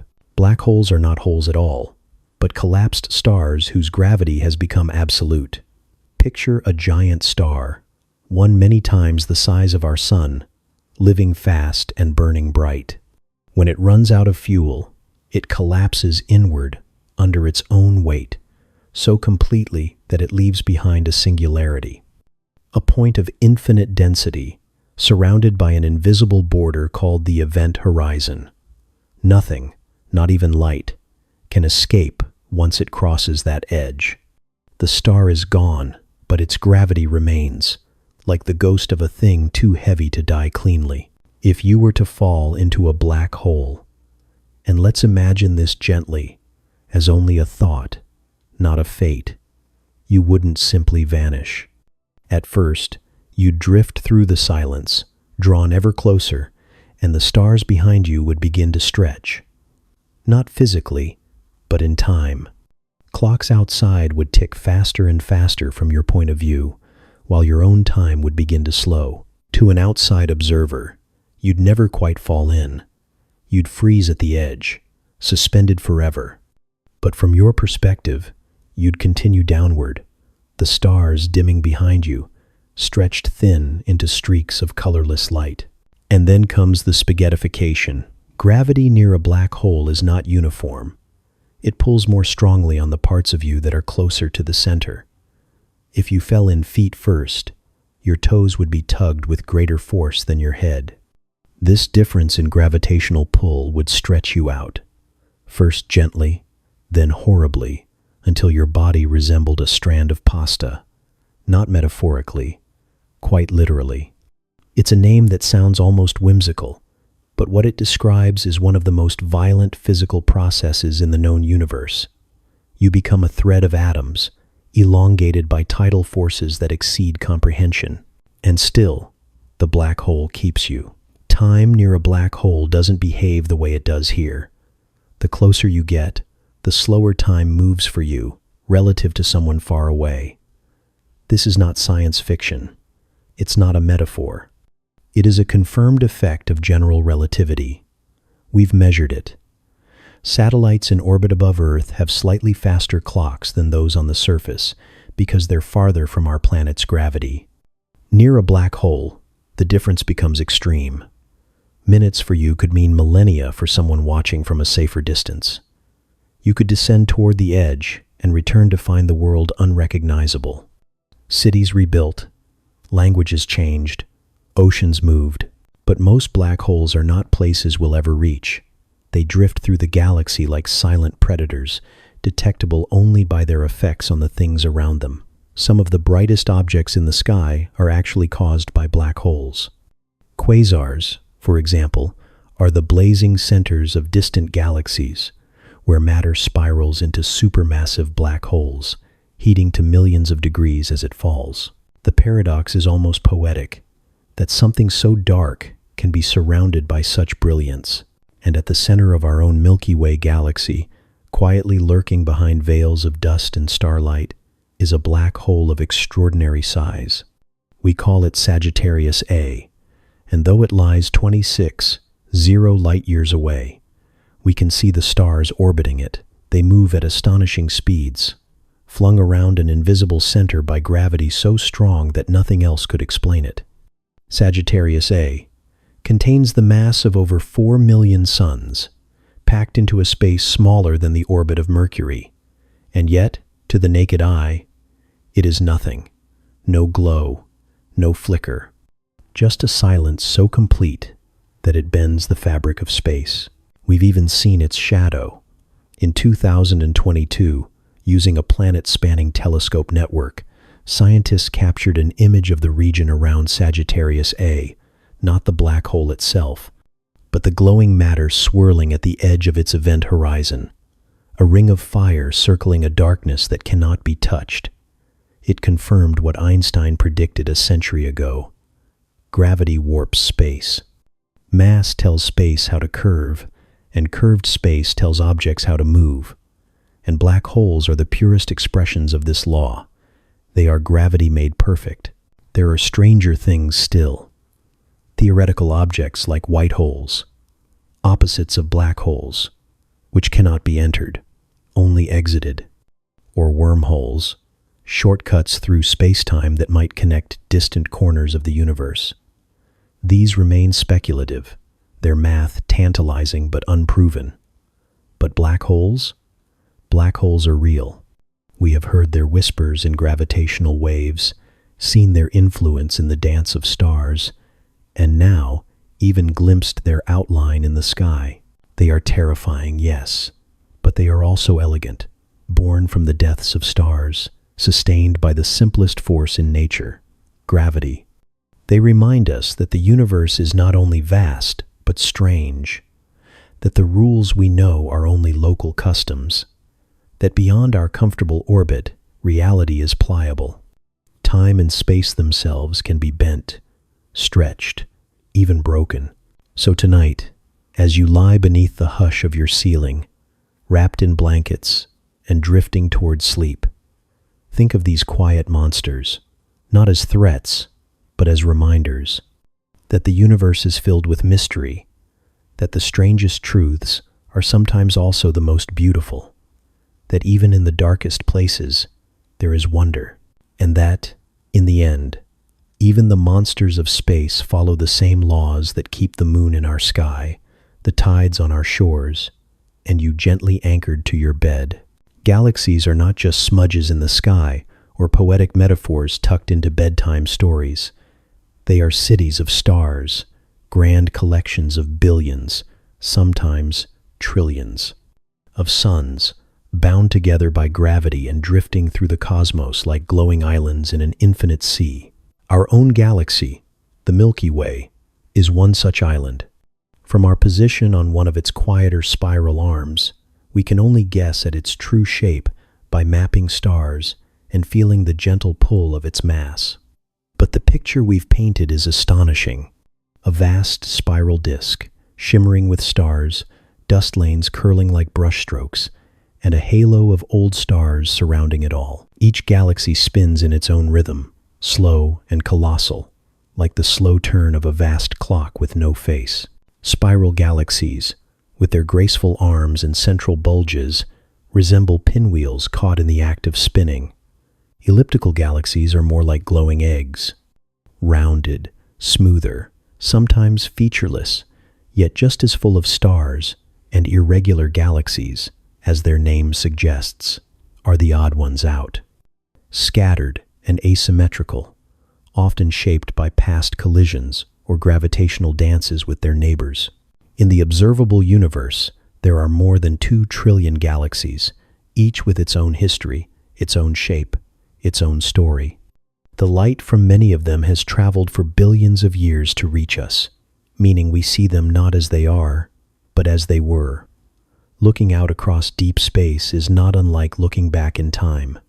When we peer into the depths through space telescopes, we see galaxies as they were when Earth was still cooling, or before it existed at all. Our Milky Way is a spiral galaxy, stretching 100,000 light-years across, and home to at least 200 billion stars. At its heart lies a supermassive black hole, Sagittarius A, a gravitational anchor that shapes the orbits of the stars around it. This black hole, though invisible, is the quiet conductor of a cosmic orchestra, pulling everything into place. Around it, stars orbit in vast loops, and clouds of gas drift like slow-moving thoughts. But our galaxy is not alone in the dark. In fact, it's part of a small gathering, a galactic neighborhood called the Local Group, which includes about 50 or so galaxies. The 2 largest are the Milky Way and the Andromeda Galaxy, and they are on a collision course. Andromeda is larger than the Milky Way and just over 2 million light-years away, which seems like a generous buffer. But it is closing the distance at around 110 kilometers per second. That's fast enough that, in about 4 billion years, the 2 galaxies will meet. They will not crash into each other like cars. There will be no explosion or fiery wreckage. Instead, their gravity will begin to pull and stretch, stars swinging out in long looping arcs. The galaxies will merge in a silent, slow-motion ballet that takes hundreds of millions of years. Most of the stars in each galaxy are so far apart that they won't collide at all. Instead, they will pass by one another, like dancers exchanging places, occasionally shifting direction, caught in the swirling tides of gravity. Some stars will be flung into deep space, tossed out by the gravitational mayhem. Others will settle into new orbits. Eventually, the galaxies will settle into one, likely an elliptical shape, their spirals smoothed out, their dust and gas reshaped into new patterns. It will be a rebirth, not a destruction. By the time that happens, The sun will likely have already passed into its twilight years, perhaps even faded completely into a white dwarf. Earth, if it still exists, may be an empty husk or something entirely new. Life as we know it may be gone or changed beyond recognition, but the stars will dance regardless, unconcerned with our timelines. What's humbling is that these galactic mergers are not rare. They are common. Galaxies grow by swallowing others. Some of the smaller dwarf galaxies near the Milky Way are being absorbed even now, their stars being drawn into long, feathery streams as they lose cohesion. The Milky Way itself is a product of ancient mergers, shaped by a long lineage of interactions that continue to this day. Each galaxy is not just a collection of stars, but a record of collisions and growth. Their halos, the outer spheres of stars and dark matter surrounding the visible disks, are like fossil fields, filled with clues of ancient galaxies now dissolved into memory. The stars in these regions are often older, their orbits more chaotic, testifying to a time when gravity reached out and pulled strangers into the family. When you look up at the Milky Way on a dark, clear night, away from the glow of city lights, you're seeing just a narrow band of our own galaxy's disk, a concentrated path of stars that wraps around us like a river of light. But that's just one cross-section of the full spiral. We are inside it, passengers on a spinning wheel that takes about 230 million years to complete a single orbit around the galactic center. That means the last time we were in this same position in the galaxy, dinosaurs were just beginning to appear on Earth. And that's the rhythm of galaxies. Grand, slow, and endlessly patient. They don't rush. They don't forget. They turn and swirl and merge over eons, drifting quietly through a dark universe that seems to stretch forever. As you rest tonight, somewhere inside one spiral arm of this vast ancient wheel, think of the galaxies adrift. Think of the light you can't see, the stories billions of years old crossing unimaginable distances to find your eyes. Think of the galaxies you will never visit, and yet are connected to by the same laws of gravity, the same physics, the same stardust in your bones. You are part of this cosmic drift, this ballet of stars and time. An island on an island, spinning gently, quietly, through the dark. The universe is not still. It breathes in silence, not like lungs drawing air, but like the slow stretch of fabric pulled gently in every direction. Space itself is expanding, not pushing things apart through force, but growing between them like a balloon quietly inflating. It's not something we feel, not here on Earth where gravity holds us close, but far out between galaxies. In the lonely reaches of the cosmos, the evidence is everywhere, and once you see it, you can't unsee it. It began with a discovery that changed everything. In the 1920s, astronomer Edwin Hubble observed distant galaxies and noticed something strange. Their light was stretched, shifted toward the red end of the spectrum. It's called redshift, and it happens when light moves away from us. The faster the object, the more its light is stretched, like the deepening pitch of a siren speeding away. Hubble found that the farther away a galaxy was, the faster it seemed to be receding. Not just some of them, all of them. Everywhere he looked, the message was the same. Space was expanding. But this isn't expansion in the way we normally imagine it. Galaxies aren't flying through space like shrapnel from an explosion. They're mostly at rest with respect to their local neighbors. What's growing is the space between them. The fabric of the universe itself is stretching, and as it does, it carries the galaxies with it. The light from those galaxies stretches too, and when it finally arrives at our telescopes, it tells us a quiet cosmic truth. The universe is getting bigger, and it has been for a very long time. About 13.8 billion years to be precise. That's when it all began, though even calling it a beginning is slippery. There was no edge, no outside, no before, in the way we understand those words. What we call the Big Bang wasn't an explosion in space. It was the expansion of space itself, from a state of incomprehensible density and temperature to something that could, eventually, allow stars and galaxies to form. It's not just matter that was born in that moment, but time and space as well. The rate at which the universe expands is known as the Hubble constant. It's a number with units of speed per distance. How many kilometers per second galaxies recede for every megaparsec of distance from us? The exact value is still under debate, measured slightly differently depending on whether you look at nearby galaxies or the early universe. This tension in measurements is one of the biggest puzzles in modern cosmology, hinting that we may still be missing a piece of the cosmic puzzle, and that puzzle is vast. When you look out at the night sky, you might wonder, where does it all end? Is there an edge to the universe?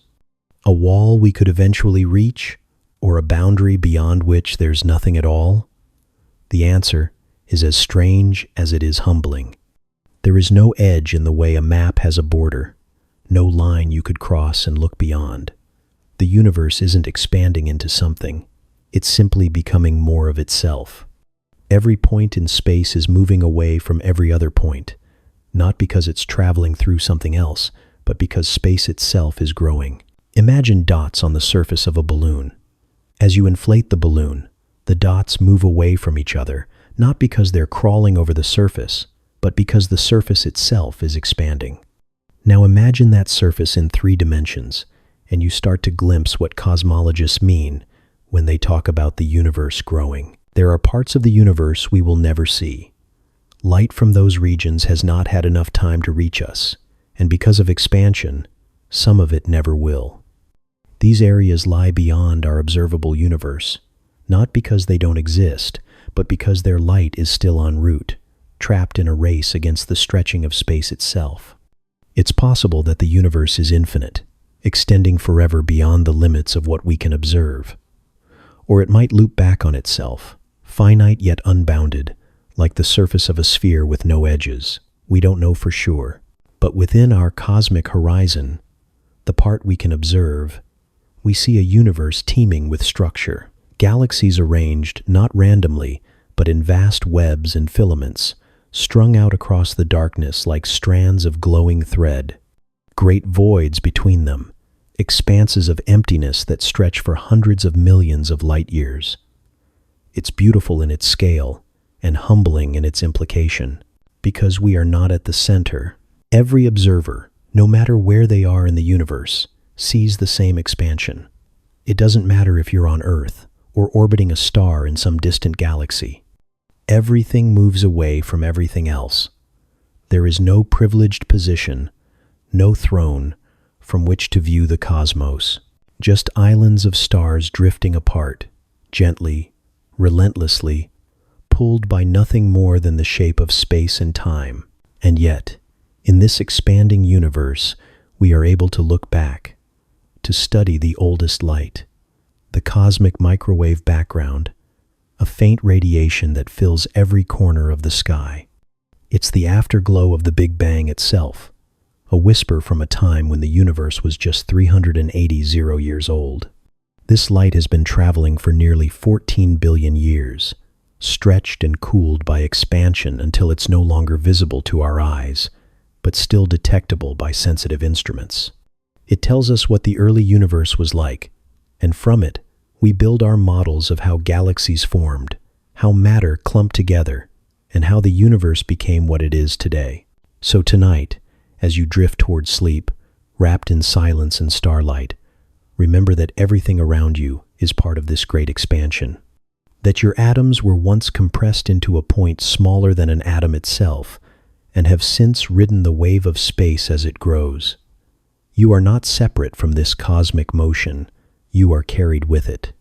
Borne forward on a current so vast it can only be measured in billions of years and billions of light years. The stars move away not because they wish to leave, but because space gently insists on growing. And somewhere in that growth, between the galaxies and the gaps, is you.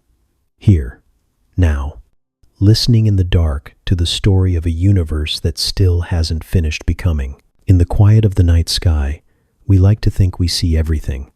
Stars spread like frost across the darkness, galaxies shining faintly beyond, planets wandering along their tracks.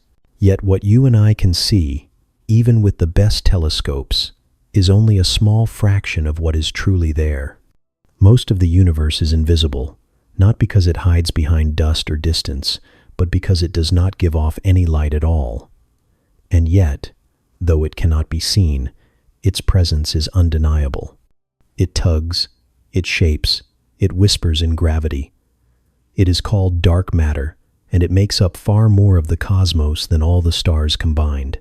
The first hints came when astronomers studied how galaxies spin. According to Newton's laws, stars on the outskirts should orbit more slowly, just as outer planets in our solar system take longer paths around the Sunday. But when measurements were made, the stars at the edges of galaxies were moving far too quickly. By all logic, they should have flown off into space, scattered like leaves in a storm. And yet they remained, bound to the galaxy as though some unseen hand held them in place. That hand was gravity, but not the gravity of the matter we could see. Something invisible was adding mass, outweighing the visible stars by many times over. This invisible matter does not shine, reflect, or absorb light. It slips through normal matter as if it isn't there at all. But its pull is unmistakable. Without it, galaxies would not hold together. Without it, galaxy clusters would unravel. Even the grand cosmic web, the filaments of galaxies stretching across billions of light years, owes its very shape to the quiet scaffolding of dark matter. We don't yet know what it's made of. It could be particles beyond our physics, unknown and silent, drifting everywhere, even through your body as you listen now. And though we cannot catch them with ordinary instruments, the sky itself reveals their work.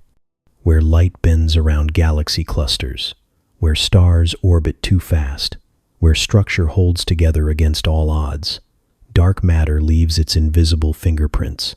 But if dark matter is the quiet glue of the cosmos, then dark energy is its opposite, an unseen breath that pushes everything apart. In the late 1990s, astronomers studying distant supernova expected to find that the universe's expansion was slowing over time.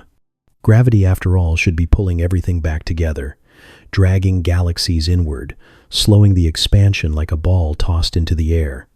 Instead, the supernova told a stranger story. The universe was not slowing down, it was speeding up. Space was not only stretching, but accelerating in its growth. Something unseen was driving this acceleration. We call it dark energy. Imagine the universe as a great balloon. For billions of years, it inflated steadily, galaxies drifting farther apart as space grew. But then, suddenly, the expansion itself began to speed up, as if the balloon were given a hidden second breath. This is the effect of dark energy, an invisible pressure that accounts for nearly 70% of the universe's content. We don't know its nature. It might be something woven into the very fabric of space itself, a property of the vacuum, whispering with energy even in emptiness. Or it might be something stranger still, a new force, a field we have not yet discovered. Whatever it is not weak. It shapes the fate of the universe. If dark matter holds galaxies together and dark energy drives them apart, then most of reality is sculpted by things we cannot see or touch. Only about 5% of the universe is made of the ordinary matter you and I know. The stars, the planets, the atoms in your body. The rest belongs to the shadows, the unseen scaffolding, and the silent expansion. We live in a cosmos where the familiar is only a sliver and the vast majority is a mystery. And yet, that mystery is beautiful. The galaxies that drift like lanterns in the night, the clusters that bind together across unimaginable distances, the stars that orbit unseen centers, all of them are testaments to the hidden structure beneath. The universe is like a story written in two scripts, one in light, the other in silence. We can read the glowing letters of the stars, but we must infer the greater meaning from the shadows between them. There may come a day when we discover the true nature of these invisible forces. Perhaps in some future laboratory far from now, scientists will capture a particle of dark matter and hold it still long enough to measure. Perhaps new physics will reveal what dark energy truly is, and why space itself seems compelled to grow ever faster. But for now, all we can do is watch. To measure the spin of galaxies, to chart the bending of light, to trace the faint acceleration in the glow of supernova, to listen to the silence and admit that most of the song remains unheard. And yet, even in that silence, you are part of it. The atoms in your body may be visible, but they are carried by invisible hands. You sit on a planet bound by gravity, shaped by forces we cannot see. Above you, the galaxies drift, their orbits and futures determined by dark matter's hidden weight and dark energy's restless push. You are not separate from this mystery. You are within it, held by it, moved by it every moment of your life. The stars you see tonight are only the smallest fraction of the truth. Behind them is a universe of shadows, unseen yet immense. A cosmos where the unknown outweighs the known, where the silent scaffolding of dark matter holds the galaxies in place and the restless push of dark energy drives them apart. A universe carried forward by things we cannot see and perhaps cannot yet even imagine. And in that vastness, the visible glow of stars and planets is like a whisper, reminding us that even in the dark, there is wonder. If you close your eyes tonight and imagine the universe at its very beginning, what would you see? Not galaxies, not stars, not even atoms as we know them. Just a sea of light and energy, dense and hot, filling everything. In that first fraction of a second after the Big Bang, the cosmos was too fiery, too crowded for structure. But as it expanded, it cooled, and slowly, the first atoms began to form. When they did, light was finally able to travel freely. That ancient light is still with us, stretched thin by billions of years of expansion. It is faint now, not visible to your eyes, but all around you, in every direction, a soft glow. This is the cosmic microwave background, the oldest light we can see, the afterglow of creation itself. When you tune an old television to static, a small fraction of that snow on the screen is this very radiation. It hums quietly through radio antennas, a whisper left over from the dawn of time. The discovery came by accident in the 1960s, when two engineers, Arno Penzias and Robert Wilson, were trying to remove a strange persistent noise from their radio antenna. They cleaned it, checked every wire, even cleared away nesting pigeons. Yet the signal would not go away. At last they realized they were listening not to interference, but to the faint glow of the early universe. The cosmos had left a memory in light, one that had been shining invisibly around us all along. This background is not smooth. Though it looks almost uniform, sensitive instruments have mapped tiny variations in its temperature, ripples in the light, less than 100,000th of a degree. Those ripples are the fingerprints of structure, the first seeds of galaxies, the earliest unevenness in a young universe that would one day form stars, clusters, and worlds. It is astonishing to think that your home, the Milky Way, the Sun, and even Earth's place in it, all began as a faint pattern in this ancient glow. The entire cosmic web traces its ancestry back to those ripples frozen into the microwave sky.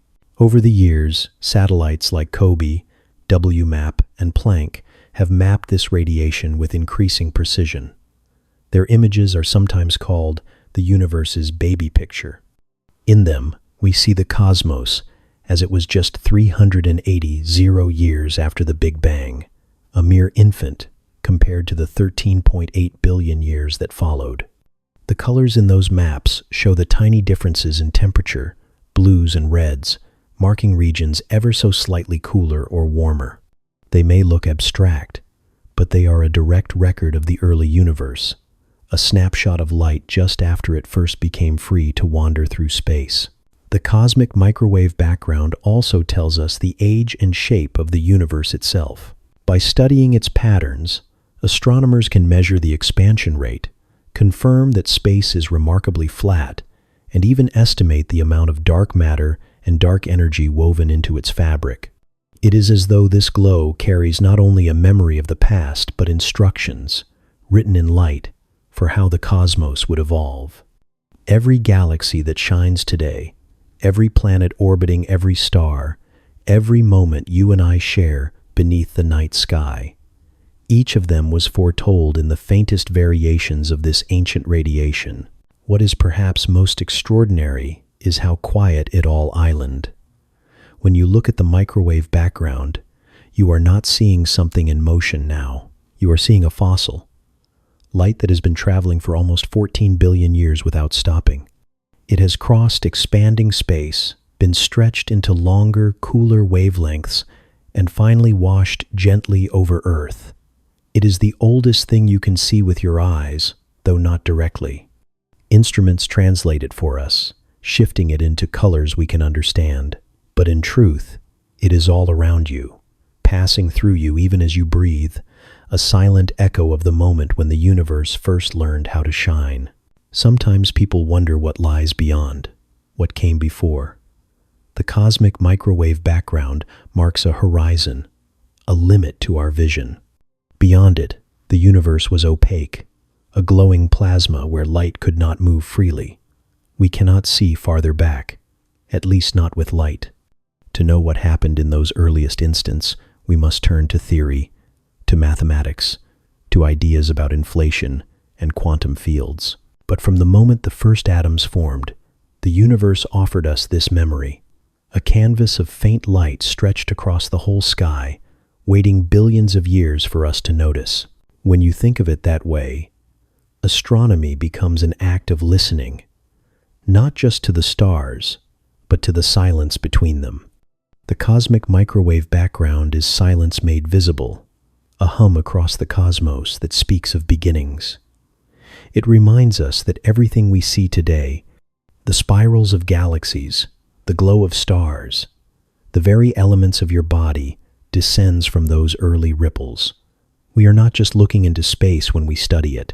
We are looking into time, into the very roots of everything. Tonight, as you lie here drifting towards sleep, remember that faint glow still surrounds you. You cannot see it, but it has always been here, quiet, patient, eternal.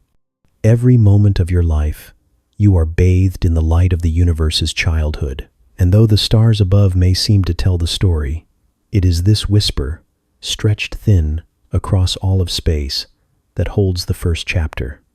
A soft cosmic lullaby, older than every world, every breath, every dream. If you have ever looked through a small telescope, you know the quiet thrill of seeing a planet sharpen into focus, a cratered moon revealing its scars, or a faint cluster of stars that your eyes alone could never catch. The universe is full of light, but our senses are limited, tuned only to a narrow band of wavelengths. To see more, to reach deeper, humanity built machines that stretch our vision beyond what nature gave us. Telescopes are not just tools, they are extensions of our eyes, instruments that let us look further into space and further back in time, revealing wonders that would otherwise remain hidden in darkness. High above Earth, orbiting at nearly 27 kilometers per hour, the Hubble Space Telescope has been watching the sky since 1990. Its mirror, though just over 2 meters wide, floats above the blurring atmosphere, giving it a view of remarkable clarity. Hubble has given us portraits of galaxies like islands adrift in a cosmic sea, of nebulae glowing in vast colors, of light bent around invisible mass by gravity itself. Perhaps its most famous gift is the Hubble Deep Field, an image captured by staring into what looked like an empty patch of sky for days on end. What emerged was not emptiness but thousands of galaxies, each one holding billions of stars, a reminder that even the darkest corner of the heavens is crowded with light too faint for our eyes to see unaided. Yet Hubble sees only part of the spectrum. It collects visible and ultraviolet light, but much of the universe shines in wavelengths our eyes cannot detect. That is where the James Webb Space Telescope comes in, its vast golden mirror unfolding like a flower a million miles from Earth. Webb is an infrared telescope designed to peer through the dust that hides newborn stars and to capture light so ancient it has been stretched into invisible wavelengths by the expansion of the universe. Already, Webb has shown us galaxies from just a few 100 million years after the Big Bang, faint smudges of light from a time when the first structures were forming. It can study the atmospheres of distant exoplanets, searching for traces of water, carbon, or even the faint signatures of biology. In its gaze, the universe is not just seen, it is revealed in heat, in time, in layers our eyes were never meant to witness. Not all telescopes look like mirrors and lenses. Some are vast dishes tuned to radio waves, catching the long, low hum of the cosmos. The Arecibo Observatory in Puerto Rico, though now collapsed, once listened to the whispers of pulsars and mapped asteroids by radar. The Very Large Array in New Mexico, with its 27 antennas spread across the desert, listens to radio light from distant galaxies and the cold breath of hydrogen gas threading the Milky Way. These telescopes do not see stars as points of light but as signals, frequencies carrying information about invisible structures. Through radio astronomy, the sky becomes a map of energy, structure, and motion. Above the atmosphere, other telescopes study high-energy light, X-rays, and gamma rays. The Chandra X-ray Observatory peers into regions of extreme violence, supernova remnants glowing with heat, gas spiraling into black holes, and galaxies with hearts blazing so brightly they outshine everything around them. These telescopes reveal a universe not serene but turbulent, full of explosions, jets, and storms on scales too vast to imagine. Where Hubble shows beauty, Chandra shows power, the invisible strength of stars ending their lives in black holes devouring matter with unimaginable hunger. And now, even gravity itself has become a tool for astronomy. In 2015, the Laser Interferometer Gravitational Wave Observatory, LIGO, detected ripples in space-time from the merger of two black holes more than 1 billion light-years away. These waves stretched and squeezed the fabric of reality itself, so subtly that their passage was measured as a change smaller than the width of a proton. Yet from that signal came a new way of listening to the cosmos. Gravitational waves carry information not in light but in motion, in the trembling of space itself. With each detection, we are learning to hear the universe's most dramatic events. Black holes colliding, neutron stars smashing together, entire galaxies echoing with invisible sound. What unites all these instruments is a desire to see more, to sense more, to understand the cosmos with every tool we can build. Together they give us a layered view, each wavelength peeling back a new surface of the universe. The visible light shows the stars. Infrared reveals the hidden clouds where stars are born. Radio waves trace the skeleton of hydrogen, the most abundant element. X-rays mark the places of destruction, the remnants of stellar deaths. Gravitational waves tell us of collisions so violent they reshape the geometry of the cosmos.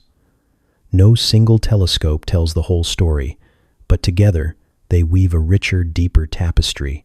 It is easy to imagine telescopes as machines, but there is something more profound in them. They are the eyes of curiosity, reaching where we cannot. Each one represents a choice to look further, to refuse to let distance or darkness define the limits of wonder. In the deep field image, every galaxy captured is also a memory, its light millions or billions of years old, traveling across time until it reached Hubble's mirror. In Webb's images, we see not only distant galaxies, but our own past, moments close to the universe's beginning. In the faint ripples detected by LIGO, we hear stories written in silence, echoes of cataclysms that happened long before life arose on Earth. As you rest tonight, know that the sky is being watched, not just by your eyes but by machines orbiting above, listening from deserts and humming in frozen mountains. They are catching signals you cannot see, translating them into light and sound, so you might glimpse the cosmos more clearly. When you next see a picture of a nebula glowing like a watercolor or a galaxy shining like a lantern in the dark, remember, it is not only an image, it is an invitation, a gift from tools that stretch your senses into realms once hidden. The universe is speaking in many voices, and through telescopes, we have learned how to listen. When you think of time, you probably imagine something steady and dependable. Seconds tick, minutes pass, hours turn into days. The clock on your wall doesn't hesitate, the calendar doesn't slip, and the rhythm of life feels anchored to an invisible beat that never falters. But in the vastness of the cosmos, time is not quite so rigid. It bends and flexes under gravity. It stretches and shrinks when speeds approach the limit of light. And it reminds us that what we call now is not the same everywhere. Out in space, time itself behaves differently, as if the universe were reminding us that even its deepest rules are more fluid than we first believed. Einstein's theory of relativity showed us that time is not separate from space, but woven into it, a fabric stretched and curved by mass and motion. Place a clock near a planet, and the ticking will slow compared to a clock farther away. Bring that same clock close to a black hole, and the difference becomes so stark that seconds there can equal years elsewhere. This is not illusion. It is measurable, real, and built into the way reality itself works. Gravity is not only a force that holds you to Earth, it is a sculptor of time, slowing its passage in the presence of mass. On Earth, we barely notice this bending. The difference between the ground floor of a skyscraper and its rooftop is so slight you'd never feel it.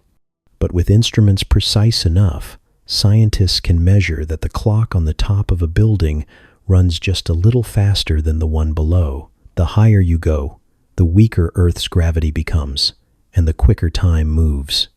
Every person living on a mountain ages ever so slightly faster than those at sea level, though by amounts too small to touch a lifetime. Yet the principle remains. Time is not absolute. It shifts, depending on where you are. In orbit, the effect becomes stronger. Astronauts aboard the International Space Station experience two competing forces on time. The station orbits high above Earth, where gravity is weaker, which would make their clocks run faster than ours on the surface. But at the same time, they are moving at tremendous speeds, over 27 kilometers per hour, and motion slows time as well. The combination means that after 6 months in space, an astronaut has aged just a fraction of a second less than their twin on Earth. It is not much, but it is real. Over long stretches of cosmic travel, such effects could accumulate into years. This is the strange poetry of relativity, that two people, leaving and returning, may never quite agree on how much time has passed. Science fiction often imagines astronauts who return from voyages to find centuries gone, while they themselves have only aged decades. The root of that idea is true, though the exact magnitudes depend on speed and gravity. Still, the thought is haunting. Time is not an impartial stage, the same for all. It is a player in the drama, shifting its lines depending on where you stand. Near black holes, time's distortion becomes nearly unimaginable. The immense gravity there stretches space so intensely that the very flow of time grinds almost to a halt for anything close to the event horizon. To a distant observer, an object falling into a black hole appears to freeze, its final moments lingering forever in slow motion. Yet from the object's own point of view, time rushes on normally. In that contrast lies one of the universe's strangest truths. Two perspectives can be correct, though they disagree completely about what now means. We often think of time as a river flowing evenly, but relativity tells us it is more like a landscape with hills and valleys. Where gravity is strong, time flows slower. Where it is weak, it flows faster. Where speed is near light, the rhythm of clocks stretches thin. All of it happens quietly, invisibly, in ways we cannot sense, but must trust in the mathematics and in the experiments that confirm them. Satellites carrying GPS rely on corrections for both gravity and speed. Without them, the signals would drift, and your phone could not find its way. The fact that your navigation works at all is proof that time itself bends. There is a gentle wonder in knowing that the seconds you live are not universal. Someone else, elsewhere, is living slightly faster or slower. In a universe as vast as ours, there may be places where eons could pass outside while only minutes slip by within. It makes eternity feel less like a wall and more like a horizon that shifts depending on the ground beneath your feet. And yet, even with these distortions, your experience of time is constant to you. You never feel your heartbeat slow because of gravity, never sense your thoughts lag behind. Time is always personal, unfolding at a rate that feels steady, even when the universe whispers otherwise. It is a reminder that we live within our own slice of the cosmos, bound to our frame of reference, unable to step outside of it except through imagination and science. As you drift towards sleep, consider that the ticking of the clock beside you is not quite the same as the ticking of one above the clouds or one buried deep underground. Somewhere high above, astronauts are aging a little differently. Somewhere at the heart of a galaxy, near a black hole, time is stretching almost to stillness. And across the universe, stars are burning in rhythms that seem eternal, but are marked by the same physics that bends your seconds and minutes. Time, like the stars themselves, is both steady and strange. It is not fixed. It is a fabric, and you are moving through it, one breath, one heartbeat, one dream at a time. There is something hauntingly beautiful about the way shadows fall in the cosmos. On Earth, a shadow is a simple thing, cast by your hand on a wall or by trees swaying in the afternoon light. But in space, shadows stretch across worlds. They become colossal events, sweeping curtains of darkness that can cover entire planets. To witness an eclipse is to see geometry written across the heavens, a moment where light, distance, and motion align so perfectly that the ordinary sky becomes extraordinary. These events remind us that we are part of a clockwork system, and every so often, the gears click into place and the shadows tell a story. A solar eclipse begins with the most delicate intrusion. The moon, small compared to Earth, drifts across the sun's face, and a bite of daylight is quietly removed. For those standing in the path of totality, the world transforms in minutes. The air cools, shadows sharpen, and animals fall silent, confused into thinking night has returned. When the sun is finally covered, a black disk takes its place in the sky, rimmed by a crown of silver fire. The solar corona, usually invisible, now laid bare. This crown is the sun's outer atmosphere, hotter than its surface, streaming outward into space as solar wind. For those who see it, totality is not just an astronomical event, but a moment that feels ancient, primal, as if time itself had paused to let Earth look directly at its star without flinching. Lunar eclipses are gentler, but no less poetic. When Earth slides directly between the sun and the moon, our planet's shadow drapes across that familiar face. The moon dims, fades, and then glows red, like a coal banked in ash. The crimson hue comes from Earth's atmosphere, bending and scattering sunlight. Every sunrise and sunset around the world pours into that shadow, filtering out the blue and leaving behind the deep oranges and reds that paint the eclipsed moon. To look up at a blood moon is to see the entire atmosphere of Earth projected onto a distant world, a planetary fingerprint left high above. Unlike the fleeting solar eclipse, a lunar eclipse can last hours, a slow, patient unveiling of cosmic perspective. Then there are rarer alignments, ones that require not only chance but precision measured across centuries.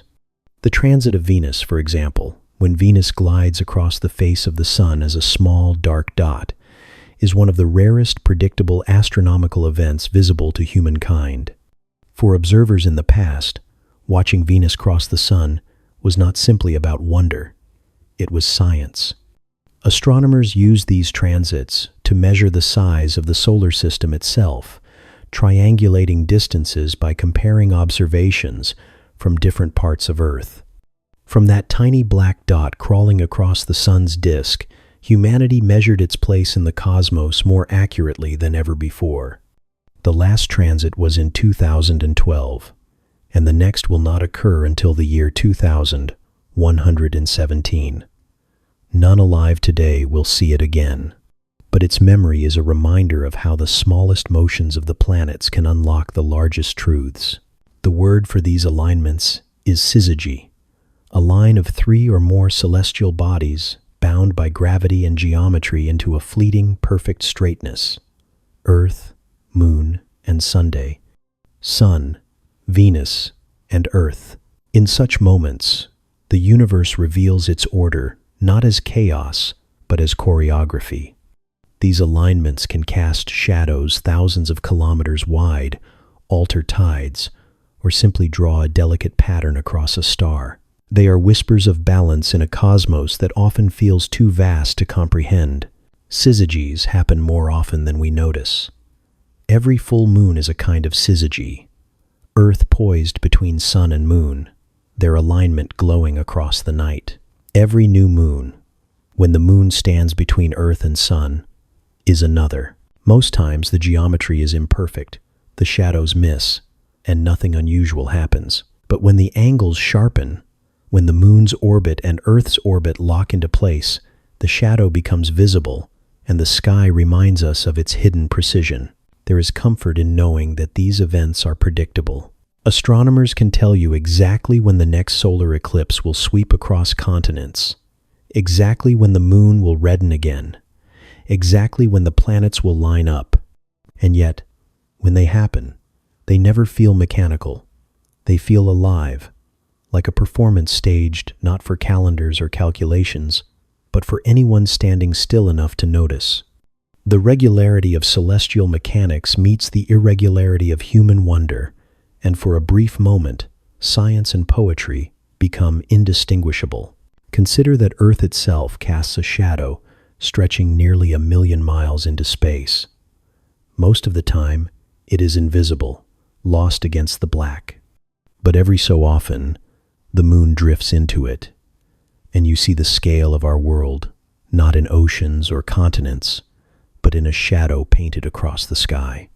To stand beneath that is to remember that Earth is not just a home, but a body moving in an endless dance, projecting its presence outward. Even in the solar system beyond, shadows play their role. Jupiter's many moons cast tiny dots across its banded surface, little eclipses repeated in miniature. Saturn's rings can throw delicate shadows across the planet's atmosphere, thin lines that shift as the seasons change. Eclipses and transits are not unique to Earth. They are the natural outcome of any system with light, mass, and motion. In their geometry, the universe reveals its quiet mathematics, its ability to take chaos and resolve it into fleeting moments of order. And so, when you next watch the Sun dim behind the Moon, or the Moon turn red in Earth's shadow, know that you are witnessing more than an accident of chance. You are watching space and time line up, a rare interval where the universe shows you its inner clockwork. These alignments don't just block light, they reveal it. They don't just hide worlds, they connect them. And for a few moments, as shadows fall and lines are drawn across the sky, you can feel the immensity of it all.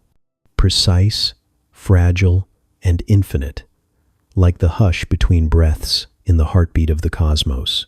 Step outside on a clear night, away from the hum of cities and the glow of electric lights, and the universe reveals itself in a way that feels both timeless and intimate. Long before telescopes or satellites, Before we knew the language of galaxies and light years, people stood where you stand now, gazing upward with nothing but their eyes, their patience, and their wonder. Astronomy began this way, with the naked eye, tracing patterns, marking changes, watching the sky as both a mystery and a map. Even today, with all our instruments and discoveries, that simple act of looking up still carries its own quiet magic. Meteor showers are among the simplest and most breathtaking of these wonders. A streak of light cutting across the darkness, fast and fleeting, gone before you can point. They are not stars at all, but grains of dust, fragments of old comets and asteroids burning as they strike Earth's atmosphere at tremendous speeds. Most are no bigger than a grain of sand, yet their entry is so fast that they blaze brighter than anything around them. A tiny moment of fire in the sky.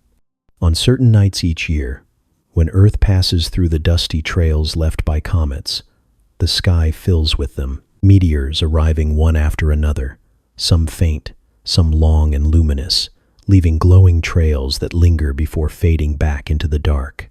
The Perseids in August, the Geminids in December, the Leonids in November.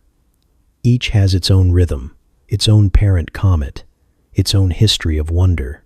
People lie on blankets under open skies, counting them like wishes, craning their necks, hoping for one more flash. For all the complexity of celestial mechanics, the experience itself is simple. Look up, wait, and the universe will occasionally give you a gift. It is a reminder that we live not on a separate stage, but within the stream of cosmic debris, moving through the paths left by ancient travelers of ice and dust. And then there are the lights that don't streak, but dance. The aurora borealis, and in the south, the aurora australis, are not visitors from beyond, but gifts of our own star. When the sun releases streams of charged particles, some find their way into Earth's magnetic field, funneled toward the poles where they collide with atoms in the upper atmosphere. The result is light. Shimmering curtains of green, sometimes edged with purple or crimson, rippling as though the sky were a vast ocean. Unlike meteors, auroras are not fleeting sparks but long, shifting performances, their shapes and colors constantly evolving as you watch. Stand beneath one, and it feels as though the heavens themselves have opened. It is not just light, but movement, a living sky that defies stillness. For centuries, people saw them as omens, messages, even spirits. Today we understand the physics, but knowing the cause does not diminish the wonder. To watch the aurora is to feel both small and embraced, as though Earth itself were wrapping the night in luminous veils. Even without meteors or auroras, the steady canvas of stars holds its own marvels. Constellations are humanity's oldest sky maps, stories written across the dark. The shapes they trace are not real groupings.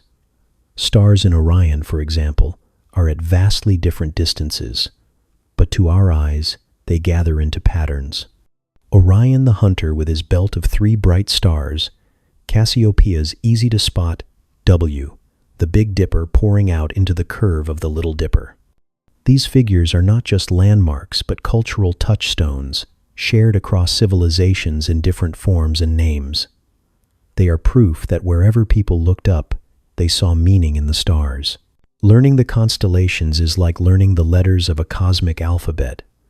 Once you know a few, you can find your way. The Big Dipper's handle points to Polaris, the North Star, steady and faithful. Orion's belt leads you to Sirius, the brightest star in the night sky, blazing like a jewel. In summer, the triangle of Vega, Altair, and Deneb marks the Milky Way's arc. These stars are not distant abstractions. They are companions, reliable and steady, waiting each night to be rediscovered. The Milky Way itself, on a truly dark night, is the greatest naked-eye wonder of all. A river of light arcing overhead, dense with stars, dust lanes cutting through its glow. To lie on your back and stare into it is to see not a line of dots but a living system, the disk of our galaxy seen from within, For countless generations, people told stories about this band. Paths of gods, rivers of souls, spilt milk from a divine pitcher. Today we know it for what it is, the combined light of billions of stars, too many for your eye to separate. And yet, knowing does not make it less beautiful. These naked eye experiences connect us to something deep and human. The sky you see tonight is the same one your ancestors saw, the same constellations guiding sailors across oceans, the same auroras startling villagers in the frozen north, the same meteors streaking across desert skies. Technology has given us greater clarity, but not greater wonder. The first astronomers were simply people who refused to look away, who marked what they saw, who found rhythm in the heavens. You can join them anytime you choose, no instruments required. The next time you find yourself outside at night, let your eyes adjust.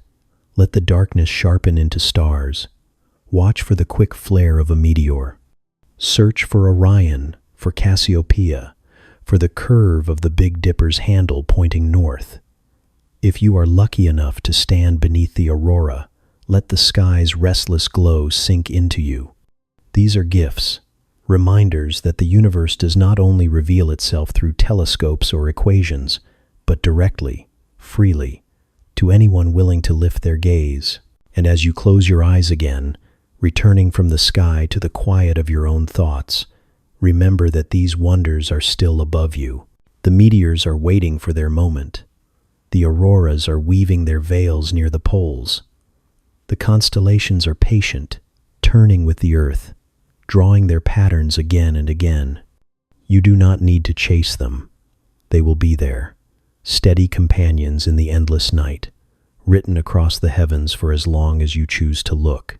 When you look up at the night sky, it is almost impossible not to wonder if someone, somewhere, might be looking back. Every star is a sun, and many of those suns host planets.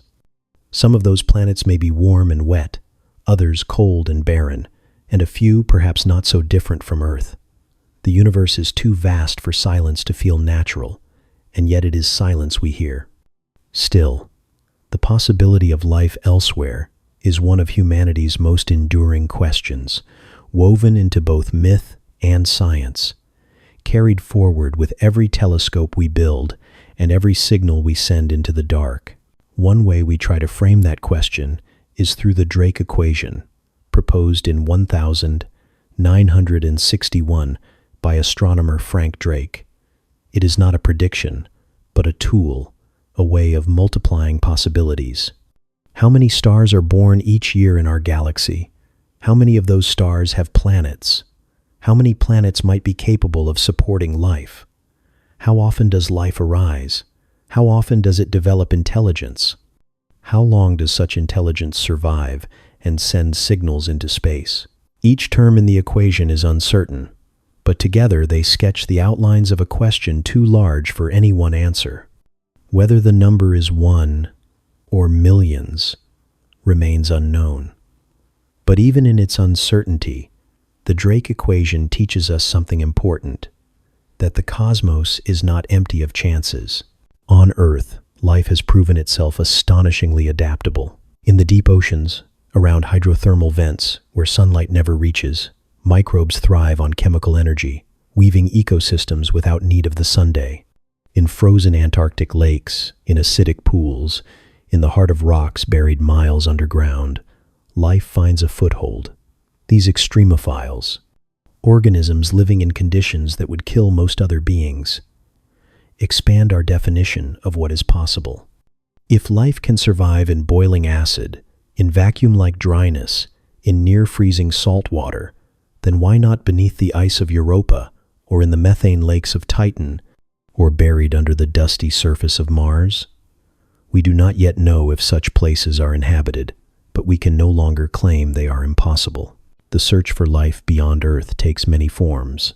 Robotic explorers sniff the thin Martian atmosphere for traces of methane, a gas that could come from geology or biology. Spacecraft fly past Europa and Enceladus, moons that hide oceans beneath icy shells, searching for geysers that might carry signs of chemistry or even organisms from below. Telescopes watch distant exoplanets, measuring the starlight that filters through their atmospheres, searching for biosignatures, patterns of gases like oxygen or methane, in combinations that suggest they are being replenished by life. Each new discovery, each strange chemical imbalance, each unexplained signal becomes a clue in the quiet investigation of the cosmos. And then there is SETI, the search for extraterrestrial intelligence. For decades, radio telescopes have listened to the sky, sweeping through frequencies, hoping to catch a signal that is artificial, deliberate, a whisper from another civilization. So far, no confirmed voice has broken through the static. Just the hum of pulsars, the hiss of cosmic background radiation, the chatter of our own satellites. And yet, the search continues. Because even one signal, one confirmed hello from the stars, would change everything. It would mean we are not the only mind in the universe. Some wonder why we have not yet heard anything, why the sky remains silent despite the countless worlds that must exist. This is the heart of the Fermi paradox. If intelligent life is common, why do we not see evidence of it? The answers range from hopeful to sobering. Perhaps civilizations are rare. Perhaps they do not last long before extinguishing themselves. Perhaps they choose not to broadcast. Or perhaps they are there, but their signals are drowned in the vast sea of space, too faint, too strange, or too different for us to recognize. The silence may not be absence, it may be distance. And yet, silence is not discouragement. The search itself is meaningful, because it reflects back something about us. To listen to the stars is to admit curiosity, to confess that we do not wish to be alone. To measure atmospheres for biosignatures is to believe that life is not unique, that it is a pattern written into the universe itself. To imagine extremophiles thriving in alien oceans is to acknowledge life's resilience, its refusal to be confined to one world. Each act of searching is also an act of hope. Even if we never find life elsewhere, the question changes the way we see ourselves. Earth is a pale blue dot in the immensity, fragile and singular, but also proof that life is possible. If it happened here, against all odds, then why not again? The very fact of our existence makes the universe feel less like a void and more like a garden, full of seeds, most of which we cannot yet see. Tonight, as you drift toward sleep, think of the silence not as emptiness but as a canvas. Somewhere, perhaps, life is stirring beneath an alien sky, looking up with its own version of curiosity. Somewhere, maybe, a radio telescope is listening too, waiting for a signal. Or perhaps it is simpler than that. Perhaps life, in whatever form it takes, simply carries on, unaware that across billions of light years, we are wondering about it. The stars above you are quiet tonight. But quiet does not mean lifeless. Quiet does not mean alone. Quiet is simply the sound of waiting. From the very beginning, when you first lifted your gaze to the night sky, you may have felt it. That mixture of smallness and belonging, the tug between insignificance and connection. The stars above are not decorations hung on a ceiling, not lanterns placed for your comfort. They are suns, immense and burning, scattered across unfathomable distances. And yet, here you are, able to look at them, to wonder, to imagine. That act of noticing is not trivial. It is the universe, through you, becoming aware of itself. Carl Sagan once said of Earth, captured as a pale blue dot from the edge of the solar system, that everything we have ever known and loved exists on that fragile speck. Every empire, every joy, every heartbreak, all of it contained within a point of light. It is humbling, it is sobering, but it is also beautiful, because even on that dot, so small against the infinite dark, minds arose that could look outward, that could ask questions, that could trace patterns in the sky and imagine stories to explain them, that could eventually build tools to measure, to map, to see farther than sight alone would allow. Over these chapters, you've drifted with me through 100 glimpses of the cosmos. You've learned that the atoms in your body were forged in the fiery hearts of stars, scattered across space, and gathered again into the form you now inhabit. You've discovered that the light of the stars is old, sometimes ancient, carrying with it a record of the past. You've traced Earth's orbit, met its planetary neighbors, and looked to moons with hidden oceans and secrets yet to be revealed. You've felt the quiet pull of gravity, the balance that holds galaxies together, and the strangeness of time itself, stretching and folding in the presence of speed and mass. You've wandered through planetary storms, gazed at alien suns, followed the birth and death of stars, and stood at the edge of black holes where even light cannot escape. You've sailed among galaxies adrift like glowing islands, and watched the universe expand, stretching space itself into ever-widening silence. You've brushed against the mysteries of dark matter and dark energy, forces that shape nearly everything, though we can barely name them. You've listened to the faint echo of the Big Bang, a whisper of light from the universe's infancy, and learned how telescopes, our mechanical eyes and ears, extend your senses across the spectrum of reality. You've felt time bend, watched shadows fall in perfect alignment, seen meteors streak and auroras dance, and traced constellations that connect you to every human who has ever looked up. You've wondered if life might stir elsewhere, in alien oceans or distant skies, and listened for whispers that might someday answer us. Through it all, the same thought lingers, that you are not separate from these wonders. You are not merely an observer, standing outside the universe, watching it unfold. You are part of it. You are stitched from the same fabric, written in the same elements, carried forward by the same expansion. The sky is not above you. You are in it. The air around you, the planet beneath you, the stars so far away, they are not layers stacked in distance, but parts of one vast whole. The atoms in your hand were once part of a star's heart. The calcium in your bones may have been born in a supernova. The oxygen you breathe was carried across space, through generations of stars, before it found its way into Earth's air. To think about the universe is not to step outside it, but to let it pass through you, as naturally as breath.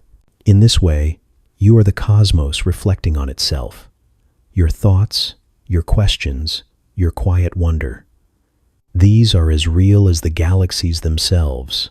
They are made possible by the same physics, the same chemistry, the same laws that govern the fall of light and the drift of stars. You are not an interruption in the universe's story. You are one of its expressions. So tonight, as you rest, let yourself feel the weight and the gentleness of that truth. Beyond your window, the universe is still in motion. Stars are being born in clouds of dust and gas. Others are collapsing, ending their lives in silence or in fire. Light is traveling, crossing impossible distances, some of it already halfway here, some of it still billions of years away. Galaxies drift, black holes wait, and time folds itself into strange curves. All of this continues, and you, here, breathing slowly, eyes softening, body sinking into rest. You are part of it too. Tonight, as you rest, the universe expands, stars are born, light travels, and you are drifting with it, a warm thought in the quiet sea of space.